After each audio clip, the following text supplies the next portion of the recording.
ಬೆಂಗಳೂರೆಲ್ಲ ಮುಗಿತಲ್ಲ, ಬೆಂಗಳೂರೆಲ್ಲ ಮುಗೀತು, ಬೆಂಗಳೂರದ ಇಲ್ಲ, ಬೆಂಗಳೂರದೆಲ್ಲ ಮುಗಿತಲ್ಲ.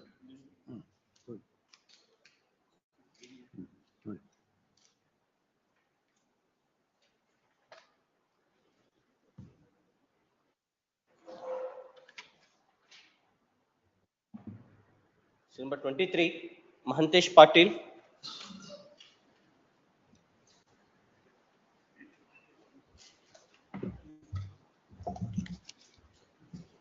IA number 1 of 2025 is allowed production of certified copy of annexure is dispensed with.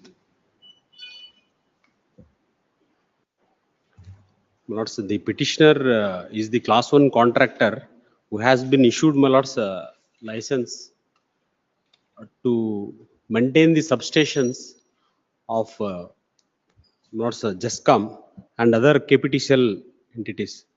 It was issued under the 2012 rules, my lords. From the year 2019 to 28 to 25, the petitioner was, my lords, awarded a contract to, my lords, maintain the 3311 kV substation at Kamlapur, my lords. He was running there. And from 28 to 2025, it's about to, they have to extend the contract for further 3 months as extended from 2019 till 28 to 2025, my lords. But they could not extend it. They have, my lords, issued an official memorandum, which I have produced, my lords, at annexure J, page number 51. They have allotted to some other my lords, Kushal Electricals class 1 licensed contractor. The earlier also they called the tender, my lords, at annexure G. They have subsequently cancelled it for reasons best known to them, my lords. Even they have not assigned any reasons. In fact, what is now the, my lords, Your contract has come to an end. Yes, my lords. My period is come to an end. I am not on that ground, my lords. Every time when they have to issue the, my lords, tender notification, they have to call the fresh tenders. That has been not been done on 1/2/2025, my lords. In fact, they have at annexure G, my lords, 23/2024, they have called 64 substations tender notification at page number 49, my lords. Thereafter, they cancelled it. They did not, my lords, proceeded further for finalization of tender. Then, my lords, thereafter, these petitioners and several other persons were extended the period of contract in view of not calling, finalizing the tender. Now, your lordships would find that similar in the similar circumstances, I approached this honorable court for at page number 65, my lords. This honorable court directed, my lords, to call the tenders. At page number 65, para 2. What you are saying is without inviting tenders, contract is awarded. They can't, my lords, replace me even for assuming that. Learned government advocate accepts notice on behalf of Illa. Issue emergent notice to respond number 1 to 3. Respond number 1 to 4. Learned principal petitioner submits that petitioner was paid contract to maintain substation. 33 kV substation at Kamlapur. 33 kV substation at Kamlapur. And his tenure has come to an end on 28 to 2025. Then I made a representation to extend it. He submitted a representation to extend till the new tender is called in accordance with law, and the original contract provided for such extension. Learned counsel further submits that without inviting tender. Now, in terms of impugned annexure J, they have not issued official memorandum to work is interested. Allotted to respond number 4. Work is interested. Not interested. I have produced the photographs also. Work is sought to be interested to respond number 4. 4. Learned counsel for the petitioner submits that the work is not yet interested. Under these circumstances, the operation of annexure J, my lord. Now who will maintain now? We are maintaining it. Annexure J. Stop. Learned counsel for the petitioner further submits that till today the petitioners are maintaining the substation to which the contract was awarded earlier in favor of the petitioner. List on. 1st of April. I may be permitted hand delivery. Hand delivery ordered. Your lord. Make a note that hand delivery is ordered. My lord. Section to my PS. Manur Saab, make a note that hand delivery is ordered.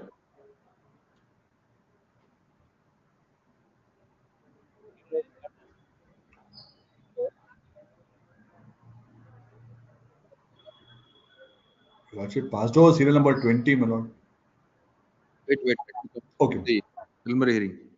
My lords, the petitioners are working in the ZP and one proposal has been sent through Gram Panchayat Hiredini to build a drinking water lake, my lordship.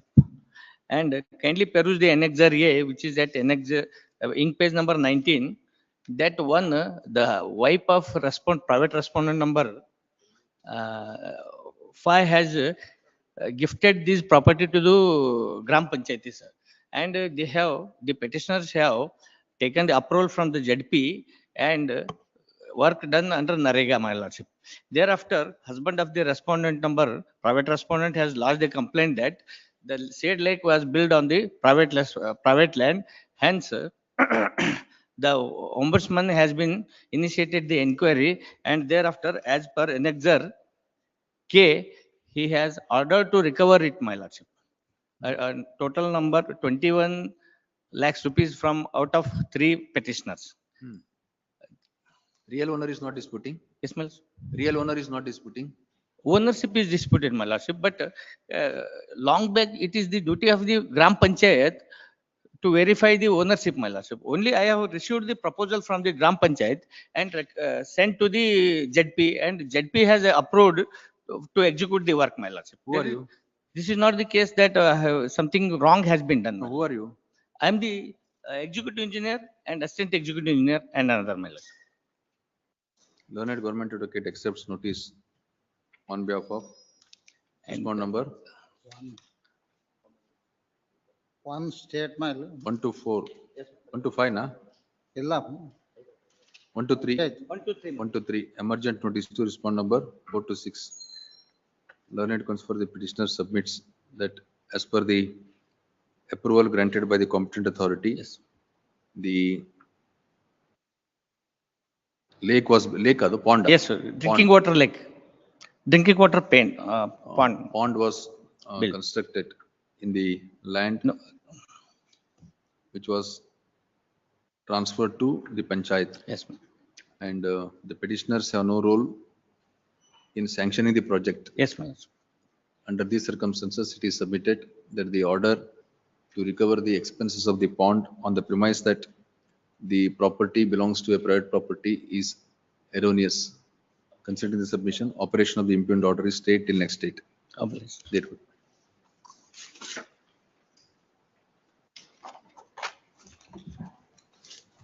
Number 25, Ratna and Shivogi Mutt. That's in this case, that's for petitioner. My lords, in last occasion, lordship has asked for produce whether the property is ancestral or not. It is the property of the petitioner, my lords. It was attached to the respond number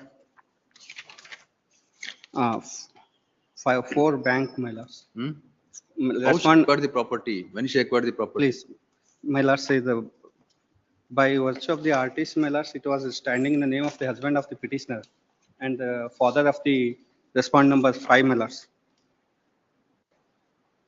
That was RTC is there and That that's is still there. earlier year the RTC, Who owned the property earlier? husband of the petitioner, my lords. Husband of the, Petitioner. who is the respond number? The respond number 5 is the son of the petitioner, my lords. For his misappropriation, my lords, the Misappropriation by son, na? son, yes, my The lord. property belonged to husband. Husband and thereafter it was transferred to When it was transferred? in the year 2000.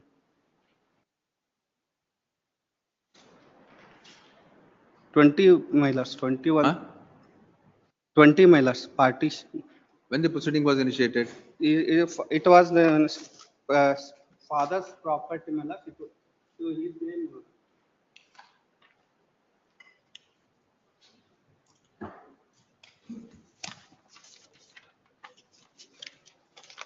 When it was transferred, sir? MR 56, 20, 1920 and side. 1920.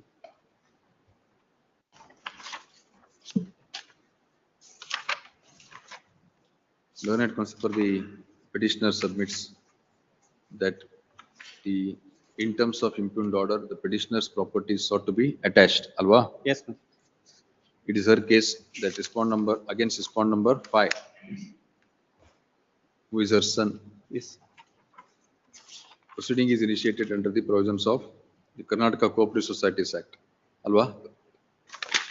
Please. Provision to appeal. To recover the dues on the ground that fifth respondent has misappropriated the funds of the society. It is stated that in case the fifth respondent has misappropriated the funds, the property belonging to the petitioner cannot be attached. Today, a memo is filed. It is not, application is there, my lords, since it was not sold, my lords, that's all. I will make a memo, my lords. I will make a. Today, memo is filed. Please. Producing and RTC of property bearing survey number 392/6 is produced. Said RTC would reveal that the property originally stood in the name of husband of the petitioner. Under these circumstances, the operation of the impugned order is stayed till next date. Please. I will. Learned government advocate accepts notice on behalf of respond number 1 to 4, 1 to 3, 1 to 4. to Issue 4, emergent please. notice to respond number 5 and 6. 4 to 6. Sorry. Sorry. 4 to 6, my lords. 4, yeah, either. ಅದು 1 to 3 ಮಾಡಿ next emergent notice to respond number 4 to 6. Please. There is appeal provision, madam. Huh? Appeal provision is there. She is not a member. Appeal ಎಲ್ಲ ಇಲ್ಲ ಅದಕ್ಕೆ. 105. Okay, sir. Number 26, Please. Ramachandra K. Well, at last date of hearing, Lordship asked me to get instruction that petitioner is ready to pay charges. Lordship would direct the authority to give police protection to him. So he is ready to pay the charges. Heard the learned counsel appearing for the petitioner and the learned government advocate appearing for respondents. The petition is filed seeking writ of mandamus to consider the petitioner's representation dated 22/2/2025, marked at annexure J and K. J and K. In terms of said representation, the petitioner has sought police protection. Yes. On the premise that there is life threat. Yes. There is a life threat to him. On the premise that he is facing life threat. Learned government advocate would submit that the such police protection cannot be claimed as of right. Full stop. Under what circumstances the police protection can be granted and under what circumstances same has to be rejected. The prayer for such protection has to be rejected is to be considered by the respond number. Yaar madಬೇಕು ಅದನ್ನ? Who has to consider, sir?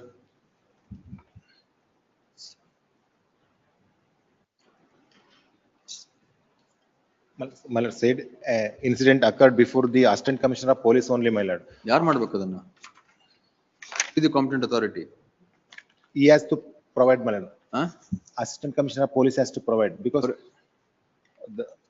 the said incident occurred on 20. Police ಅಂತ ಇದೇನ್ರಿ? Post ಇದೆಯಾ? Yes. Assistant commissioner of police ACP. ಇಲ್ಲ. ACP, my lord. Deputy My lord, here Commissioner office open, my lord, Assistant Commissioner of Police ಅಂತ ಇದೆ. ಅವರೇ ಮಾಡ್ಬೇಕಾ? ಎಲ್ಲ ಅವ್ರು ಮಾಡ್ಬೇಕಂತಿಲ್ಲ, ಆ ಪೋಸ್ಟ್ ಇದೆ. ಆಯ್ತು, ಯಾರು ಮಾಡ್ಬೇಕು ಅದನ್ನ? Who has to consider the representation? Ramachandra ನೋಡ್ಬೇಕು, ಪ್ರಾವಿಷನ್ ನೋಡ್ಬೇಕು, ಯಾರು ಕನ್ಸಿಡರ್ ಮಾಡ್ಬೇಕು ನೋಡಿ ಹೇಳ್ಬೇಕು. ಎಂಟೈರ್ PSI ದಿಂದ ಹಿಡಿದು DGP IGP ವರೆಗೆ ನೀವು consider represent. The ACP only, my lord, because the on 22/25, my lord, incident occurred before the. Sir ಯಾರು ಕನ್ಸಿಡರ್ ಮಾಡ್ಬೇಕು ಸರ್? PSI ದಿಂದ ಹಿಡಿದು IGP ವರೆಗೆ ನೀವು application ಹಾಕ್ಬೋದಾ? Respondent number 4 and 5, my lord, I'm saying that. Under which provision? My lord, under the three provisions. Must be some authority to say yes, this application is considered either granted or rejected. Who is the authority I'm asking? Assistant Commissioner on the complaint lodged by the petitioner before the Assistant Commissioner, he is the competent authority to provide police It may be protection. taken tomorrow, I will take instruction, who has. The person can. The respondent number so and so shall consider the representation in accordance with law. and thereafter pass appropriate orders. It is made clear that this court has not expressed any opinion on the merits of the claim. Yes. ಯಾರಂತ ಹೇಳಿ ನೀವು provision ನೋಡ್ಕೊಂಡು ಹೇಳ್ಬೇಕು. Please. It can't PSI ದಿಂದ IGP ಎಲ್ಲರನ್ನು party ಮಾಡಿ ಎಲ್ಲರಿಗೂ direction ಕೊಡಿ ಅಂದ್ರೆ ಬರಲ್ಲ. No, only three persons can give police protection. The complaint ಯಾರು ಕನ್ಸಿಡರ್ ಮಾಡ್ಬೇಕು sir? Who 4 and 5 my lord. ಹೆಂಗ್ ಹೇಳ್ತೀರಾ 4 and 5 ಅಂತ? ಇಬ್ಬಿಬ್ರು ಬರಲ್ಲ, ಯಾರೊಬ್ರು ಇರ್ಬೋದು. No, the incident occurred on the said date before in the office of ACP only my lord. Police protection ಕೊಡೋದಕ್ಕೆ ಒಂದು procedure ಇದೆ. Some officer has to pass an order. We will go to that. ಯಾರಂತ ನೋಡಿ ಹೇಳಿ, ಸುಮ್ಮನೆ ಗಾಳಿಯಲ್ಲಿ ಹೇಳ್ಬೇಡಿ ಅಂತ ನಾನು ಹೇಳೋದು. Tomorrow my lord. ಅನ್ನೋದು ಒಂದು ಕಂಟೆಂಪ್ಟ್ ಆಗತ್ತೆ, ಅವ್ರು ಮಾಡಲ್ಲ. Please. ಕಂಟೆಂಪ್ಟ್ ಆಗಿ ಒಂದು ಅನ್ನೆಸರಿ ಆಫೀಸರ್ ಬರ್ತಾನೆ, Please. I am not the authority ಅಂತ ಹೇಳ್ತಾನೆ. This should not happen. Tomorrow. ನಾಳೆ ಅಲ್ಲ, ಇವತ್ತು ಆರ್ಡರ್ ಮಾಡಿದ್ದೀನಿ, ಯಾರಂತ ನೋಡಿ ಹೇಳಿ ಅಷ್ಟೇ. Please. ಅಪ್ಲಿಕೇಶನ್ಸ್ ಅಲೌಡ್, ಯಾರಂತ ನೋಡಿ ಹೇಳಿ. Please. ಸ್ವಲ್ಪ ನೋಡ್ಬೇಕು, ಪೇಪರ್ಸ್ ಲಾ ನೋಡ್ಬೇಕು. Please. Number 27, DP Ambekar. Lordship, this is a writ petition challenging the order passed by Senior Civil Judge Anand in RA number 29 of 2018, wherein an application was filed, my lord, for amendment of the memorandum of appeal, my lord. Reject ಆಯ್ತಾ? It was rejected, my lord. What ground you wanted to incorporate? My lord, the only ground, the only averments that I want to add was regarding a compromise that was said to happen between the parties. The petitioner is an illiterate lady, my lord. No, after the disposal of the suit, compromise took place, or After the disposal of the suit, my lord. I'll in brief state what happened in the suit, my lord. disposal of the compromise, the suit compromise took place. Yes, my lord. The suit, I had already filed a written statement. Issue emergent notice to respondent number 1 and 2, my lord. 1 and 2. It is stated that the application to amend the appeal memo to incorporate an additional ground is rejected by the first appellate court. The learned counsel for the petitioner submits that the appellant before the first appellate court wanted to incorporate a ground relating to a settlement arrived at after the disposal of the suit. Under these circumstances, the the further proceeding before the first appellate court is stayed till next date. Your lordship, submission. Your lordship, in the said suit itself, my lord, when I had filed a written statement, I was asked to not to contest the suit, my lord, because there was a compromise. House. Thereafter, I did not contest. Of change ಮಾಡಿ. It is stated that the appellant wanted to incorporate a ground relating to the settlement which has taken place during the pendency of the suit, and the contention in this regard is already raised in the written statement. I had filed a written statement. I was not allowed to contest, my lord. It was taken as not filed. Understood? Yes, Number Stay till next day, date could. much more. on 2nd of April. Number 28, Mahantesh Patil. My lord, the respondent has issued a recruitment notification for recruiting, my lord, post of the assistant. The petitioner was recommended by the selection committee under the 3B category, my lords, at page number 84, annexure F, my lords. Then this, thereafter, my lords, the petitioner and another candidate who was selected under the my lords, Kannada medium, under the category of Kannada medium, is also not selected as per the recommendation made by the selection committee. Then, my lords, at annexure M, both the Kannada and the 3B category were kept vacant and not issued any further notifications. Then, my lords, one of the candidate he has approached before this court in respect of the category Kannada category concerned. This honorable court directed the, my lords, respondent to consider and implement the recommendation committee as recommended by the not for recruiting the petitioner therein. Similarly, this petitioner is also placed and he was, my lords, recommended under the third 3B category. Therefore, the writ petition is, my lords, almost all covered. The candidates are only 3B and Kannada. Kannada, in respect of Kannada, I approached. Who will accept notice? I will take notice. Sri Gate accepts notice on behalf of respondent. Covered? ಇದು that apart, my lords, further ಹೇಳ್ಬೇಕಂದ್ರೆ this court, as my lords, in one of the writ petition, they themselves filed the affidavit stating that we will implement the recommendation anta. Friday. List on Friday. In the preliminary hearing, if lords.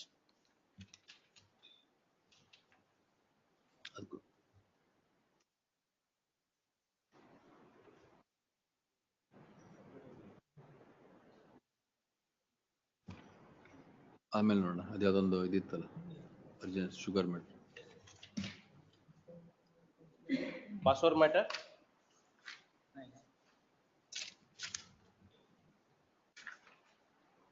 Number 20, Sham Sundar. Number 20.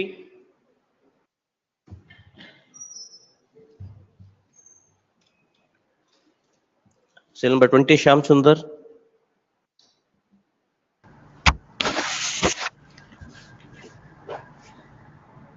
Lord, seal number 20, my lord. Yes, yes.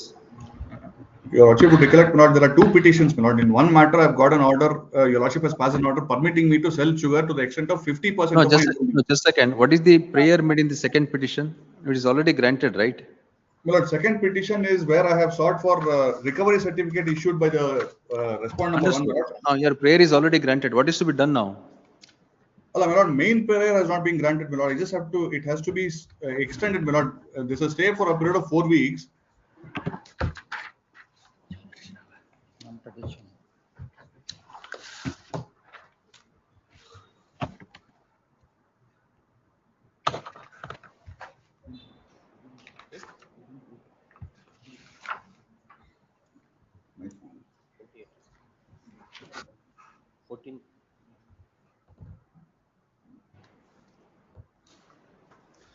Well, when I filed the second petition, my lord, my dues was about 82 crores, my lord. Now I have significantly reduced it, my lord, but I'm unable to sell the entire lot, my lord. That's my only difficulty. So therefore, my lord, if your lordship may permit this 8 more weeks, my lord, as per the Union of India, my lord, even if I'm able to sell my stock, and there are other receivables also, my lord, by which I'm able to deposit, my lord.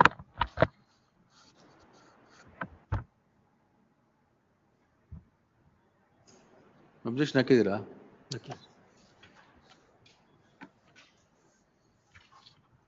I'm unable to hear you. Well, am I audible, my lord, now? No, what is you want the case to be disposed of?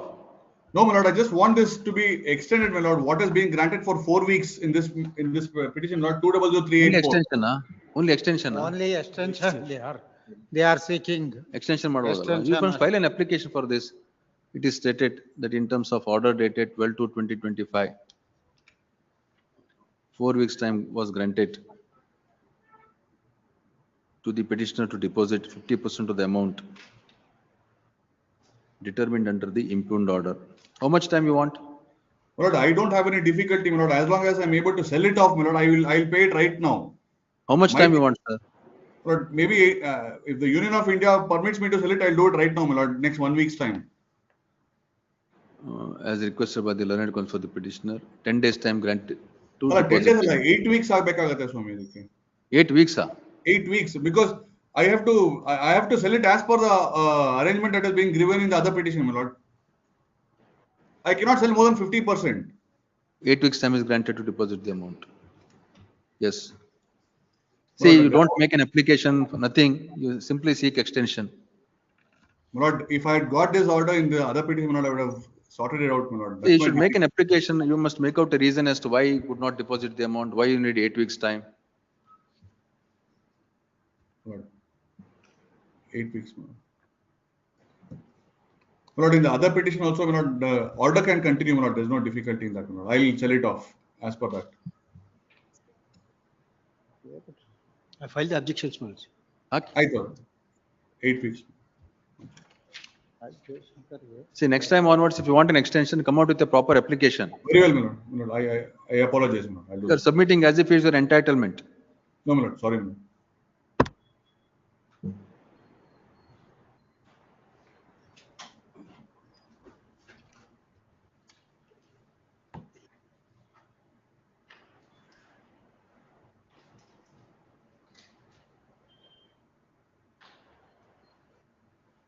Password matters. List number 1, serial number 4, VS Patil.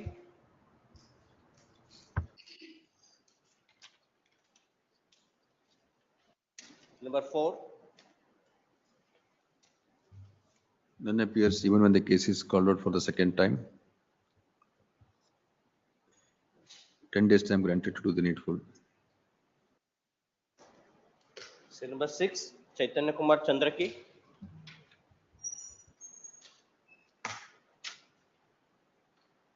When appears, even when the case is called the second time, the matter is listed for 7th time to comply the office objections. List this matter on next Monday for dismissal in case office objections are not complied.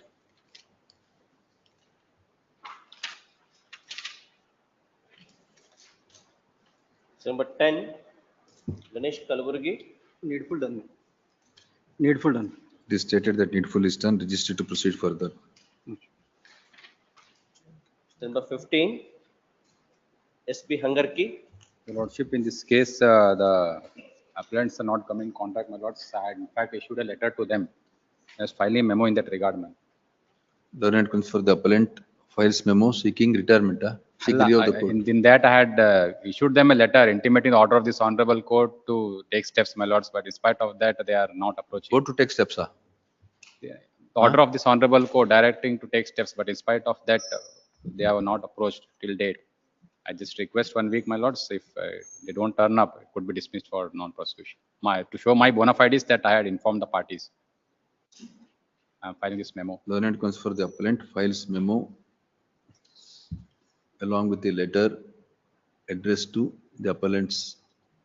The letter is sent through registered post. Duly served. Adu neither cover nor acknowledgement are being returned back, ma'am. Letter is sent through registered Stamp so post. issued. Learned for the appellant submits that he has no instructions. Matter is, memo is taken on record. Appeal is dismissed for non-prosecution. 1 week, my lords. If, ಬರ್ತಾರೆ ಬಿಡಿ ಅವ್ರು ಈಗ ಬರ್ತಾರೆ. yes. Number 18, Ravi B. Patil. Needful is done, my lords. Needful is done. There is one It is more. stated that needful is done, registered to proceed further. There is one more office objection, my lords, with regard to court fee. 2 days time will be granted. Accept payment of court. It is stated that needful is done, accept payment of court fee. 2 days time granted to pay the court fee. List this matter on next Monday. Number 20, BK Remat. A week time will be granted for us. A week time will be granted for steps. Sorry? A week time will be granted for taking steps for our two. Weeks time granted to take necessary steps. Number 22, Bhima Shankar.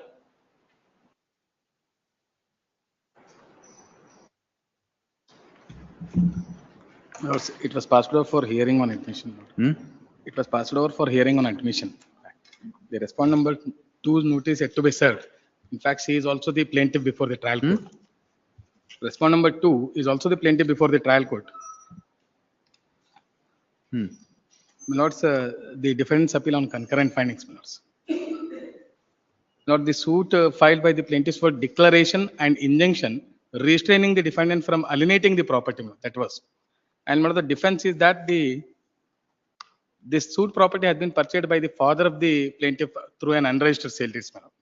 In fact, my relationship between the plaintiff's father and defendant. The suit is for declaration.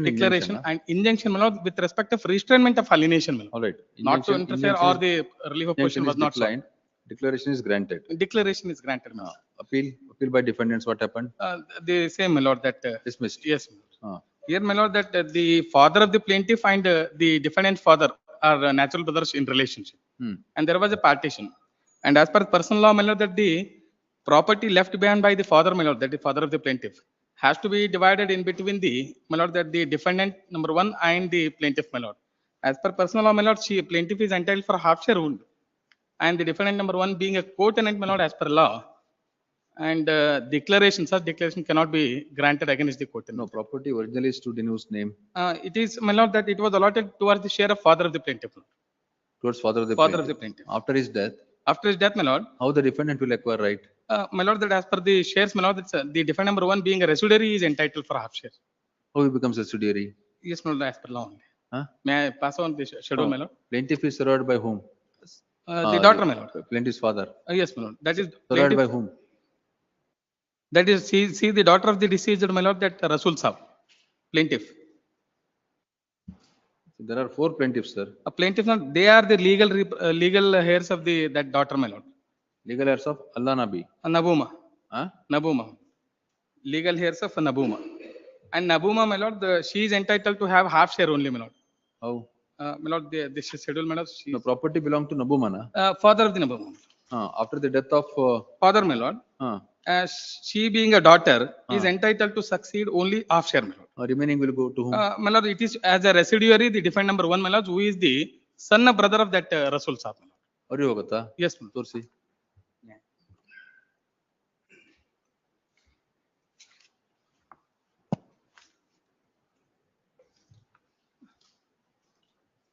ಎಲ್ಲಿ? My lord, it is daughter number 7, my lord, as sharer. It is half, my lord, when no son. And with the son, she becomes residuary. Here in this case, the Rasul Sahib had no son. 1 second. Daughter half share. Half share. When no son, my lord. When no son. Yes. And with the son, she becomes residuary, in fact.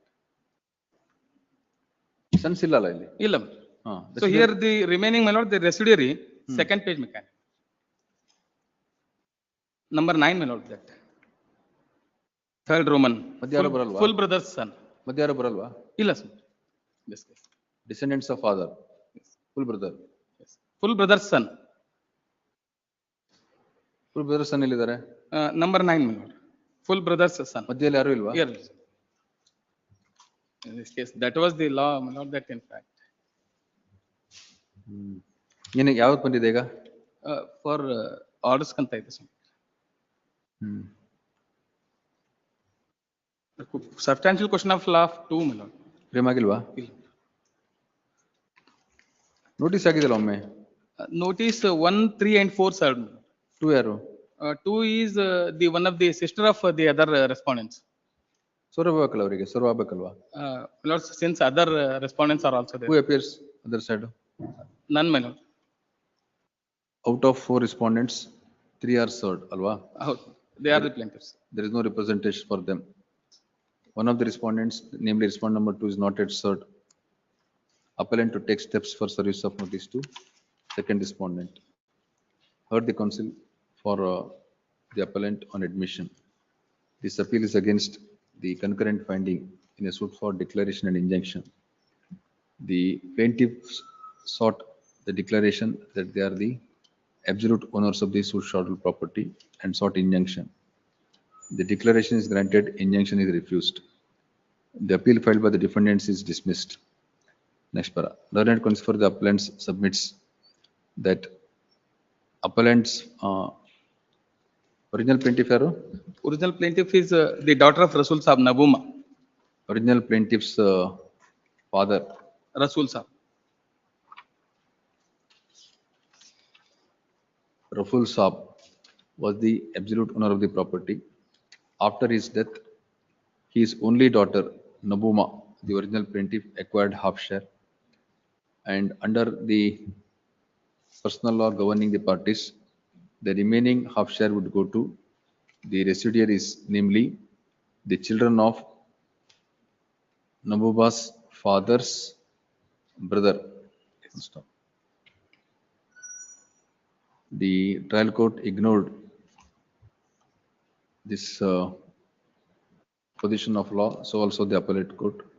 Thus, he would contend that the decree for declaration of title is untenable. This appeal is admitted to consider the following substantial question of law: whether the trial court and the first appellate court were justified in holding that the plaintiffs are the absolute owners of the suitable property, though the plaintiff's mother is entitled to only half share after the death of her father, and the defendants would acquire half share as residuaries. My lord, I have sought for interim injunction not to eliminate, my lord. Now ROR is standing in there. It is stated that the property records jointly stand in the name of the plaintiffs. Plaintiffs and plaintiffs only. That is the LRC. Property records jointly stand in the name of the plaintiffs only. And there is a threat of alienation. The respondents are restrained from alienating the properties. Issue emergent notice to issue notice relating to final hearing on respondent number 1, 3, and 4. Please. Grateful. Paper book is dispensed with. Call for records. Number 23, Baburao Mangane. Baburao Mangane.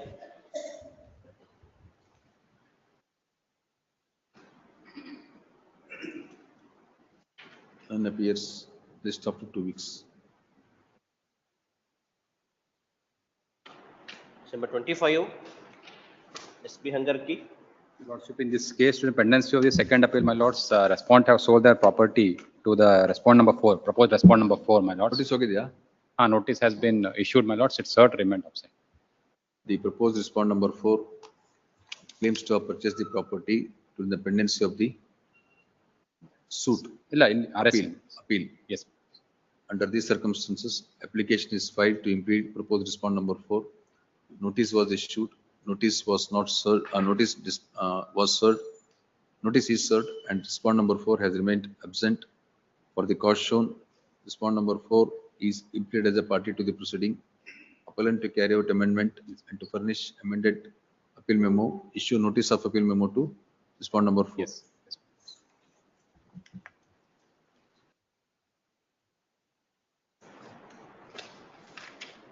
Number 30, Chaitanya Kumar Chandraki. Number 30, admission matter. Then appears list of next week.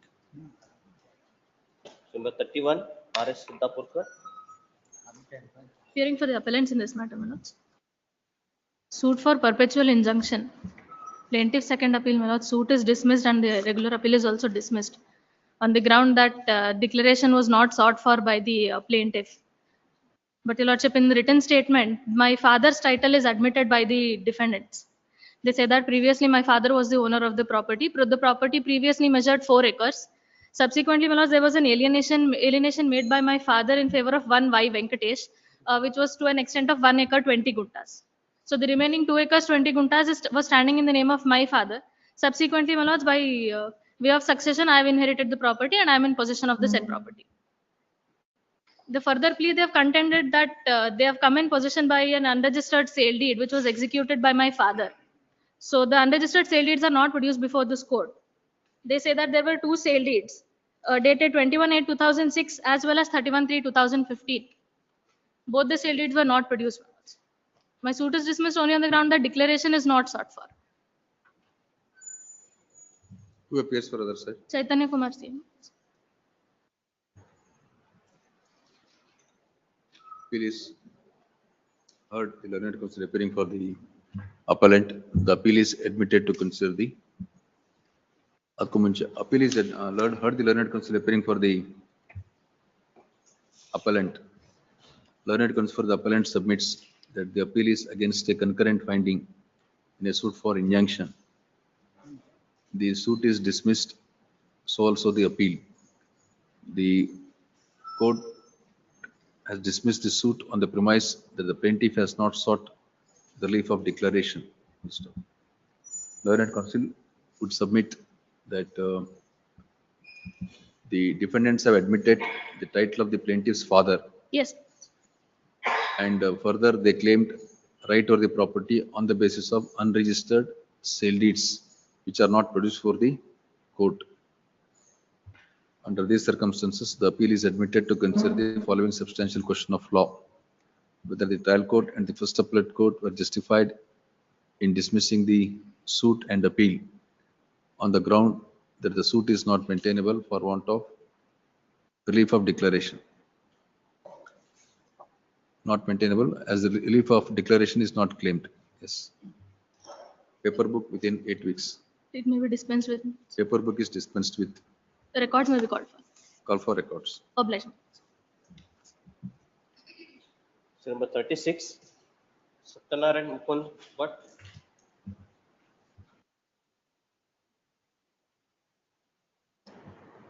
This is a plaintiff appeal. This is a plaintiff appeal. Suit for permanent injunction. Suit for permanent injunction. Plaintiff's appeal. Suit is dismissed. Regular appeal also dismissed on ground that no evidence of documentary evidence no documentary evidence is produced along with regarding with encroachment. Regarding, Encroachment by defendant. you say there is encroachment? Encroachment is Huh? encroachment ಆಗಿದೆ. What is your case? Encroachment ಆದರೆ suit for possession ಆಗಬೇಕು, mandatory injection ಆಗಬೇಕು. What is your suit? ಇಲ್ಲ interference ಮಾಡ್ಲಿಕ್ಕೆ madam. ಇದು plot ನಂದೇ ಬರಬೇಡ್ರಿ ಅಂತ. Why the suit is dismissed, madam? Only on ground that documentary evidence not produced regarding encroachment. Encroachment ಹೇಳಿದ್ರ ನೀವು encroach ಆಗಿದೆ ಅಂತ ಹೇಳಿ? Encroach. Encroach ಆದ್ರೆ suit for injunction ಆಗಿ maintainable. ಇಂಟರ್ಫರೆನ್ಸ್ ಮಾಡ್ಲಿಕ್ಕೆ. ಅಲೆಜ್ ಇಂಟರ್ಫರೆನ್ಸ್ ಮಾಡ್ಲಿಕ್ಕೆ ಪ್ಲಾಂಟಿಫ್ ಗೆ ಆ ಜಾಗದಾಗೆ ಬರ್ಸ್ಕೊಳ್ಳೋದು. ಪ್ಲಾಟ್ ನಂಬರ್ 76 ನಂದೇ ಅಂತ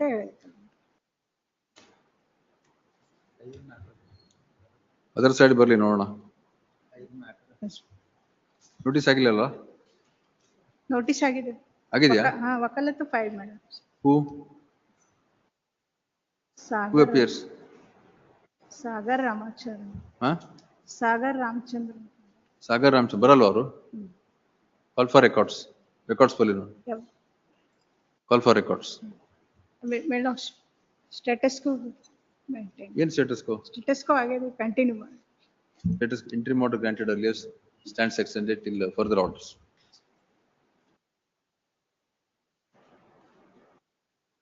Number 2,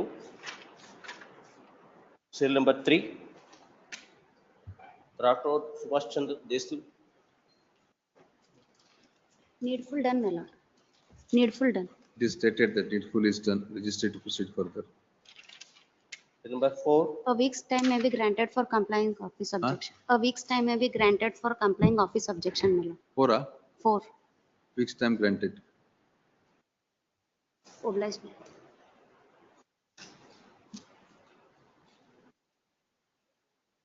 ಯಾವುದು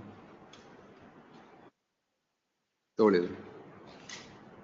number 42, SP Hangarki.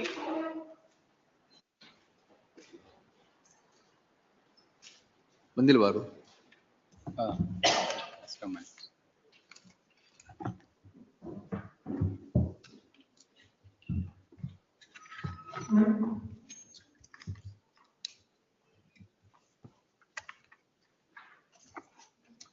Yes.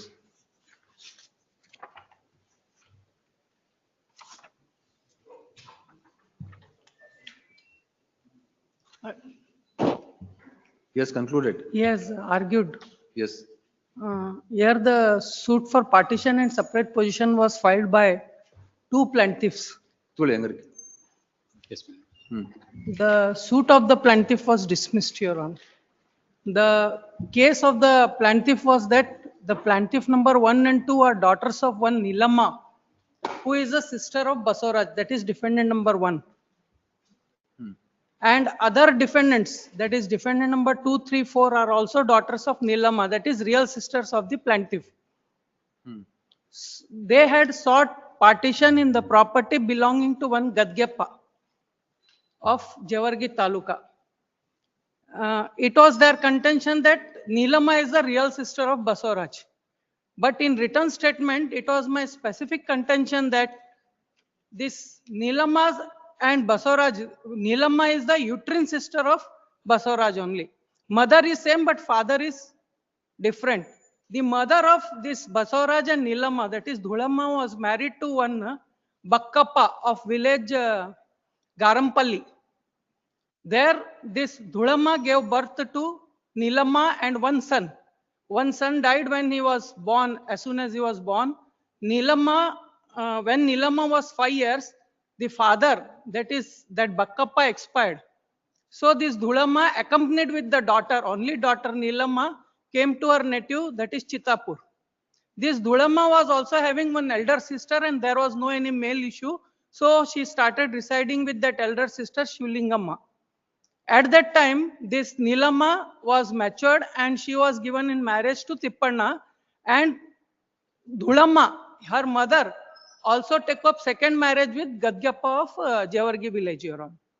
From Gadgyappa, she gave birth to only Basavaraj and one Channamma. And this Channamma is died issueless. Understood. So you must establish marriage of Bakappa Yes, with Dhulamma. Dhulamma, yes. How do you establish that? I have examined the real sister. This defendant number 2, 3, 4 were the real sisters of plaintiff number 1 and 2. So this defendant number 4, Chandamma, has been examined as DW2. And one more witness, DW3 has been examined, who is of that Andola village, where that Channamma was living with Gadgyappa. She has stated that Channamma married Gadgyappa and only 2 children were born. So oral evidence there, Your Honor. But here issue number 1 was framed. Since it was my specific contention in the written statement, whether the plaintiff prove their relationship with the defendants. So the burden was on the plaintiff to prove that she is born to Gadgyappa, because she has come to claim the property of Gadgyappa. And she did not examine a single witness nor produce any documentary evidence to show that she is the daughter of Gadgyappa. Only sole PW1 was examined, Your Honor. Now, what documentary evidence you have produced to show that she is the daughter of Bakappa? Oral evidence, because the age difference. Now, plaintiff number 1 and 2 and defendant number 2, 3, 4 are real daughters of Neelamma. Their age is 50 to 40 and this Basavaraj age is 50. There is 1 generation gap. Just a second. Age of real daughters, Ayaru? Age of Sharanamma and Shantama at the time of filing suit is 52 and 40. How do you say that? Huh? How do you say that? No, they have mentioned in their plaint age. Whose age? Plaintiff's age, plaintiff number 1 and 2, whose suit was dismissed. They are daughters of Neelamma. Neelamma, who is uterine sister of this Basavaraj. And Basavaraj age is same as that of this. So Dhulamma is grandmother of this plaintiffs, whereas she is mother of Basavaraj. There is 1 generation gap.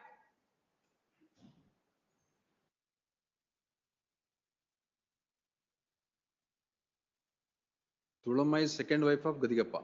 Gadgyappa, yes. Yes.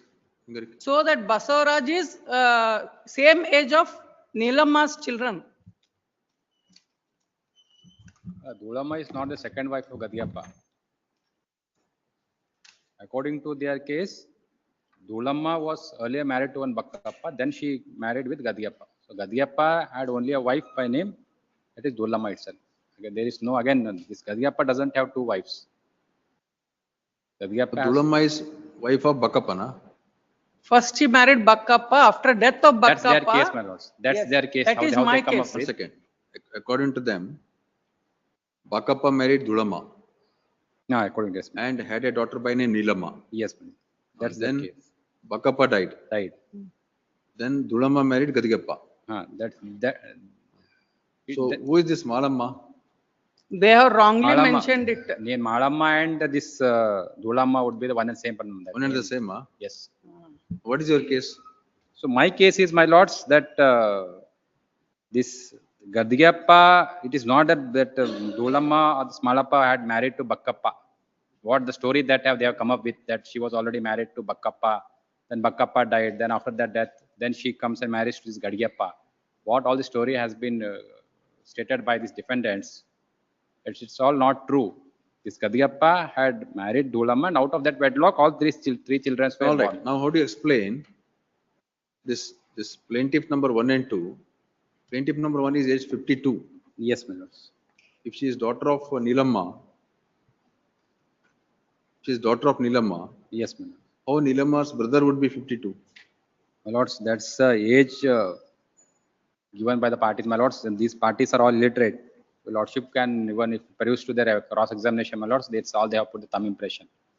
But there is no document produced in this case so as which would prove that this is exact age. So mere mentioning of this age in a cause title, that cannot be taken as a sole criteria to decide the age of the parties.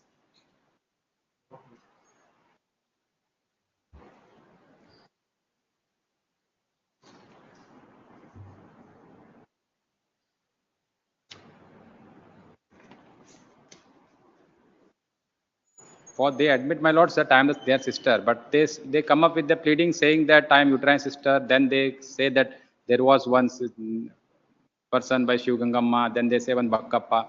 Existence of those persons and that marriage with which they say that had taken place. Madam, when you say uterine sister, what does that mean? Father same? Sorry, mother. Mother is same, father is different. Now she won't inherit the. One second. How do you say mother is Dhulamma? Mother is Dhulamma. Neelama's mother, sir, not plaintiff. Right. She is plaintiff's granddaughter. Understood. Yes. Neelama's mother Dhulamma and Basoraj's mother Dhulamma, both mothers. What you are saying is Neelama is the uterine sister. Uterine sister, yes. And this plaintiff number 1 and 2 and are all children of 5 daughters of Neelama. Now, total extent of the land is, my lords, 25 acres, 26 guntas. 2 agricultural lands are involved. But one thing you admit that Neelama is the daughter of Dhulama. Yes. But from Bakappa. From Bakappa, yes. Even their own sisters. By way of settlement, sir, in this case, what has happened is the Neelama's property, that is Tippanna and Neelama, who are father and mother of plaintiff number 1, 2 and defendant number 3, 4. A suit was filed by the other sisters. This Sharanamma has got entire property of her father mutated in her name. So one OS number 69 was filed, and that also RFA is pending before this court, Your Honor. She is denying the share of the other sisters, that is defendant number 2, 3, 4, saying that my husband was brought as son-in-law to that family because they were not having son. The suit in the trial court was decreed regarding that property. Who filed the suit? Who filed the suit? Defendant number 2, 3, 4 over here. Mallamma, Chandamma, yes, and Karnamma. In this case, this Mallamma is given in marriage to this Basoraj. That is defendant number 3. She is wife of Basoraj. 3 daughters filed a suit against sister and 2 sisters. Against 2 sisters. Yes, yes. Iram, that Neelama is also dead, and their father, mother both are dead. All right. So their suit is decreed. So what happens? No, what Ila sir, that property is of father, that is different. Here she is not entitled for only as an counterblast to that suit, she has filed this suit. In fact, everyone knows. One second. Mallamma is married to Basoraja. Yeah. So Mallamma has filed a suit. Mallamma and the Karnamma, Mallamma, 3 daughters who are defendant number 2, 3, 4 in this case. They had filed suit for partition in 2017 only. So entire property stands in the name of Sharanamma. Sharanamma, yes. On what basis? She says that her husband was brought as son-in-law to that family. She was stayed. Mane alatanak bandara anta. Yes. Now that suit has been decreed. Partition's decree has been passed. In that they all have been given share. Share kodakagalwa. At the end of the day, she is also daughter of Mallamma. She is not. She is daughter of Mallamma. No, sir. She is daughter of Dhulamma, sorry. Granddaughter of Dhulamma, sir. Neelama. Yes. They are claiming to Neelama. Neelama is daughter of Dhulamma. No, he is not having any relationship. She has not at all come to this place, Andola. What I am trying to say is, Neelama is daughter of Dhulamma. Yeah. As contesting defendant is also the son and daughter of Dhulamma. Son of Dhulamma. Son of Dhulamma. Yes. So there some relationship is there. Maybe legally they are not entitled. As per law, they are not entitled. They may not. He may not agree, sir. Try to persuade them. Keep the parties present. He is present today, sir. Call him. Sitting outside. Call him.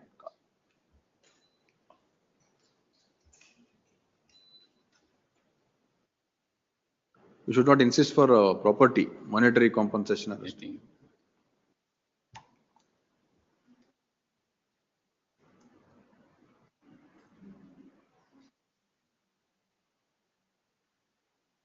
No, in the second, on the earlier suit, you are a plaintiff. I am the defendant. Plaintiff. I am defendant. They filed this. Defendant, huh? I am defendant. They filed suit against me.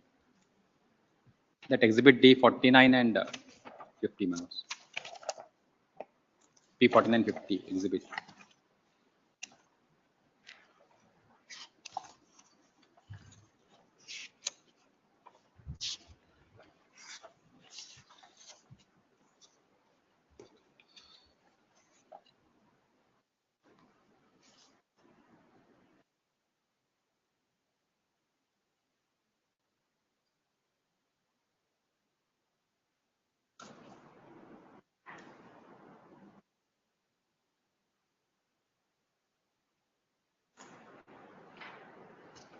Andur sir, ಬರ್ಕೊಳ್ಳಿ. Learned counsel appearing for the respondents would contend that Dhulamma was the mother of Nilamma, and she was born from the marriage of Dhulamma with Bakappa. After the death of Bakappa, Dhulamma started living with her sister Shivalingamma, and later she married Gadgappa. And from the said marriage, Dhulamma had a daughter by name Channamma, and Channamma, who died in 2016, and Basavaraj, the defendant number 1. Stop.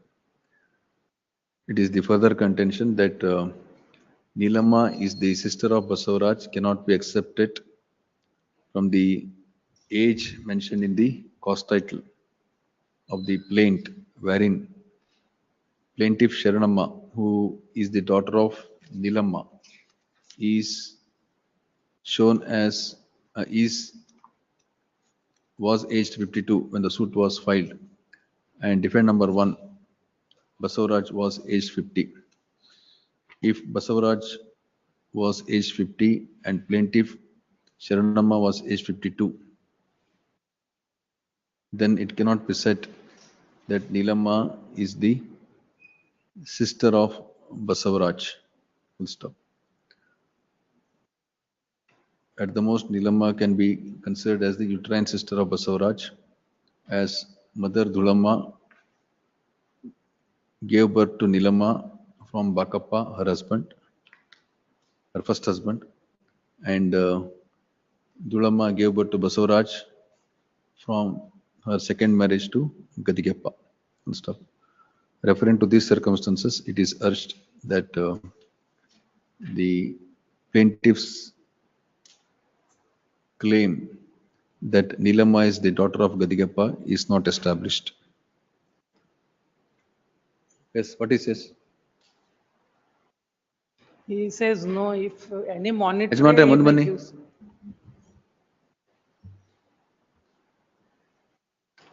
ಮುಂದೆ ಬನ್ನಿ, ಮುಂದೆ. ಧೂಳಮ್ಮ ಅಂತಿದಾರಲ್ಲ, ಧೂಳಮ್ಮ, ನೀವು ಹಾಕಿರೋ ತಕರಾರು ಪ್ರಕಾರ ಧೂಳಮ್ಮನಿಗೆ ಬಾಕಪ್ಪ ಅನ್ನೋ ಒಂದು ಗಂಡ ಇದ್ದ. ಬಾಕಪ್ಪನ ಮಗಳು ನೀಲಮ್ಮ. ಅನಂತರ ಧೂಳಮ್ಮನಿಗೆ ಗದಿಗೆಪ್ಪ ಅಂತ ಎರಡನೇ ಗಂಡ ಇದ್ದ. ಆ ಎರಡನೇ ಗಂಡನ ಮಗ ಬಸವರಾಜ್. ಇವರೇ ಬಸವರಾಜ?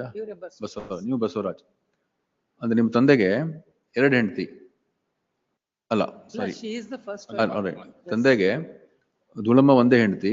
ಧೂಳಮ್ಮನಿಗೆ ಮೊದಲನೇ ಗಂಡ ಬೇರೆ ಇದ್ದ, ಅವ್ರ ಮಗಳು ನೀಲಮ್ಮ ಅಂತ ಅಲ್ವಾ? ನೀಲಮ್ಮ ನಿಮ್ದಲ್ಲ, ಧೂಳಮ್ಮನಿಗೆ. ಅದು ಮೊದಲನೇ ಗಂಡನಿಂದ ಹುಟ್ಟಿದ್ದು ಧೂಳಮ್ಮನಿಗೆ. ಅಂದ್ರೆ ನೀಲಮ್ಮ, ನಿಮ್ ಪ್ರಕಾರನೂ ಕೂಡ ನೀಲಮ್ಮ ನಿಮ್ಮ ತಾಯಿಯ ಮಗಳು. ಇರ್ಲಿ ಬಿಡಿ, ನಿಮ್ಮ ತಾಯಿಯ ಮಗಳು ಅವಳು ಅಲ್ವಾ? ಅದು ಧೂಳಮ್ಮನ ಮಗಳು. ಧೂಳಮ್ಮ ನಿಮ್ ತಾಯಿ, ನಿಮ್ಗೂ ತಾಯಿ, ನೀಲಮ್ಮನಿಗೂ ತಾಯಿ ಅಲ್ವಾ? ಆ ಕಾರಣದಿಂದ ಕೇಸನ್ನ ಬಗೆಹರಿಸ್ಕೊಳ್ಳೋ ಸಲುವಾಗಿ ಜಮೀನಲ್ಲ, ಏನಾದ್ರು ಸ್ವಲ್ಪ ದುಡ್ಡು ಗಿಡ್ ಕೊಡ್ತೀರಾ ಅಂತ ಕೇಳ್ತಾ ಇದ್ದೀನಿ ಅಷ್ಟೇ. ಏನು ಏನು ಅವ್ರ ಒಪ್ಪಲ್ವಾ? ನೀವು ಒಪ್ಪಲ್ಲ? ದುಡ್ಡು ಕೊಡೋಕ್ಕೂ ರೆಡಿ ಇಲ್ವಾ? ಯಾಕೆ? ಏನ್ ಮಾಡಿದ್ದಾರೆ?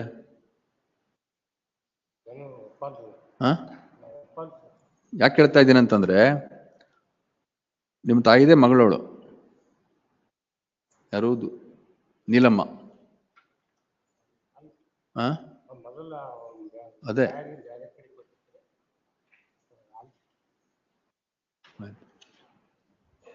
ಆಯ್ತು. That's all, Angarki. Dismiss.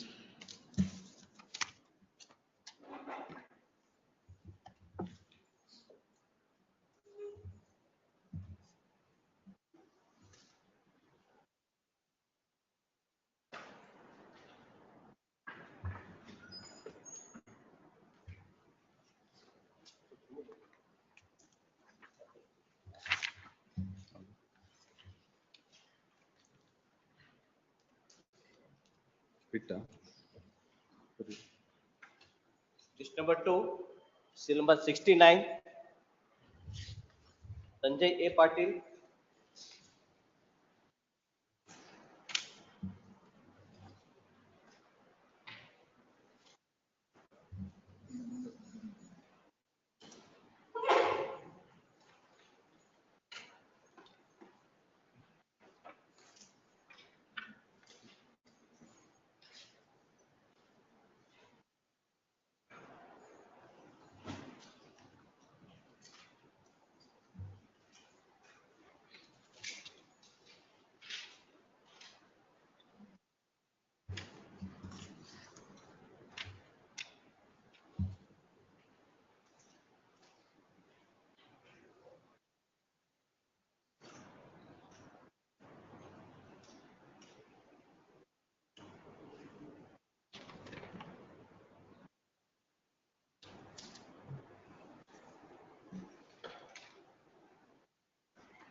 Lordships.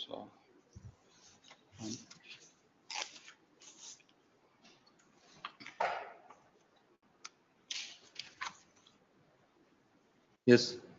Lordship, I will take you, my Lordship, the notification of 2022 filed with objections, wherein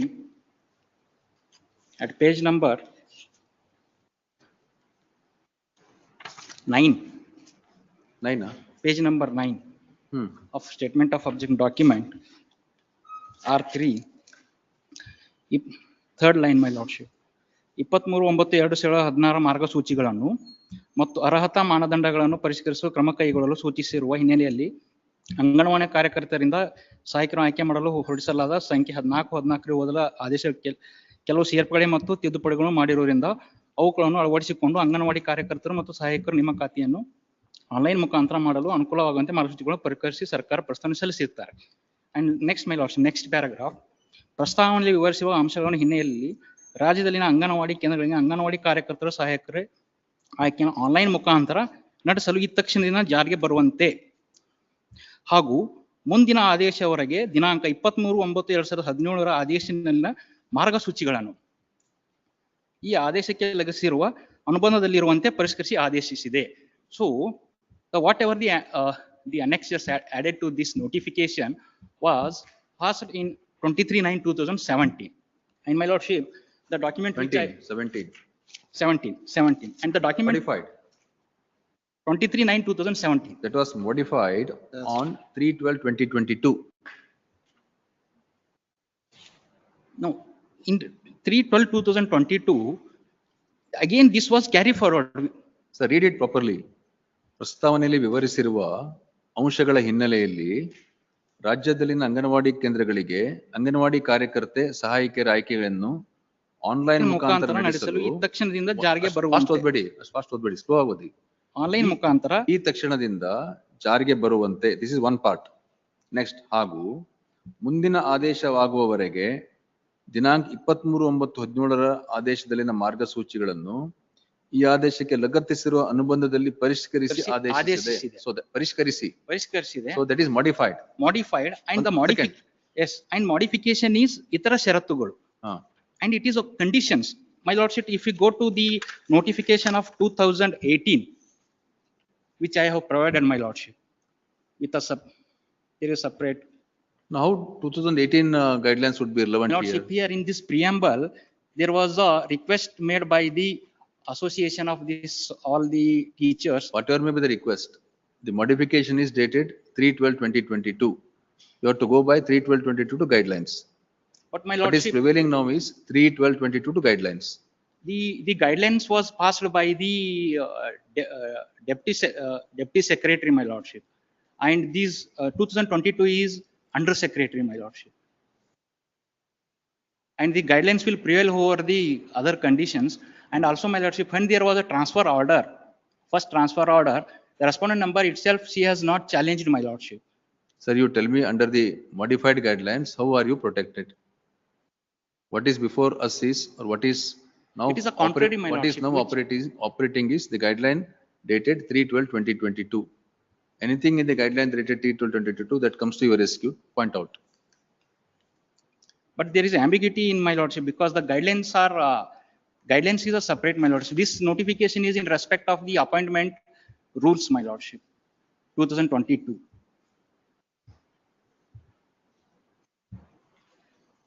ಹೇಳಿ ಮುಂದೆ ಆರ್ಗ್ಯುಮೆಂಟ್ ಮಾಡಿ.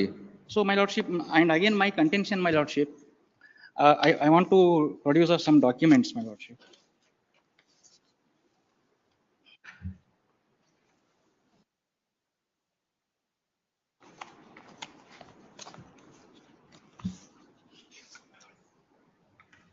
Here, my lordship, I have given an application on 6/12/2023 requesting my transfer to Professor Colony.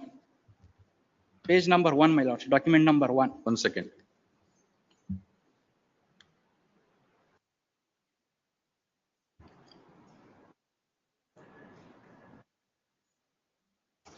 Now, in terms of the impugned order, you have been transferred from Tekiyagali Anganwadi to Jyotinagar Anganwadi, alva? Yes. Jyotinagar. 1 second. 1 second.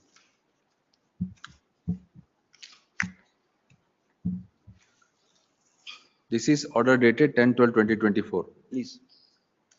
Earlier, on 30/6/2023, you were transferred from Tekiyagali to Jyotinagar earlier. 30/6/2023, correct? That is in June. Yes, my lord. After 1.5 years, before that, 18/17. 1 second. 36/2023 ಇಲ್ಲಿಂದ ಎಲ್ಲಿಗೆ? Yargal BK to Tekiyagali. 36/2023. ಹೌದು. From Yargal BK to Tekiyagali. Yarkala? Tekiya. Yargal BK na? ಹೌದು, Yargal BK. Yargal BK to Tekiyagali.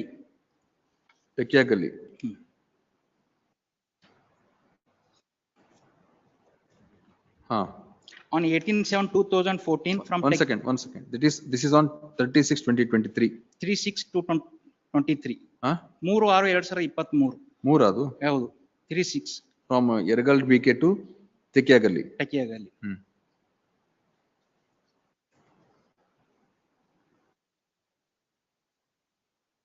That is the first transfer. 1 second.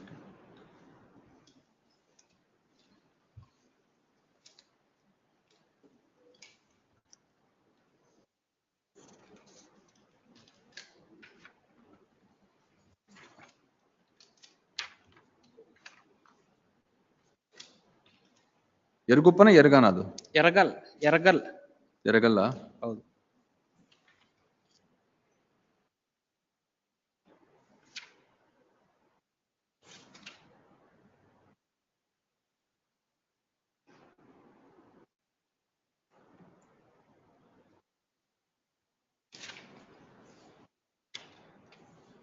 From Tekiagalli to Jyoti Nagara. ಹೌದು ಟೆಕಿಯಾಗಲ್ಲಿ to ಜ್ಯೋತಿನಗರ್ on 18/7/2024.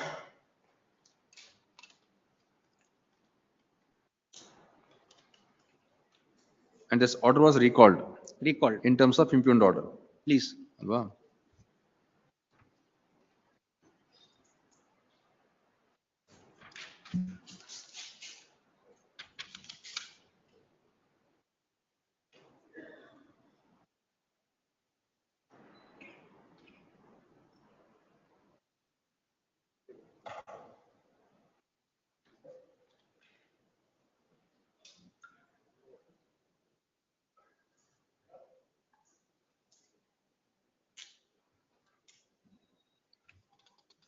Now you are brought back to Same place. Tekiagalli.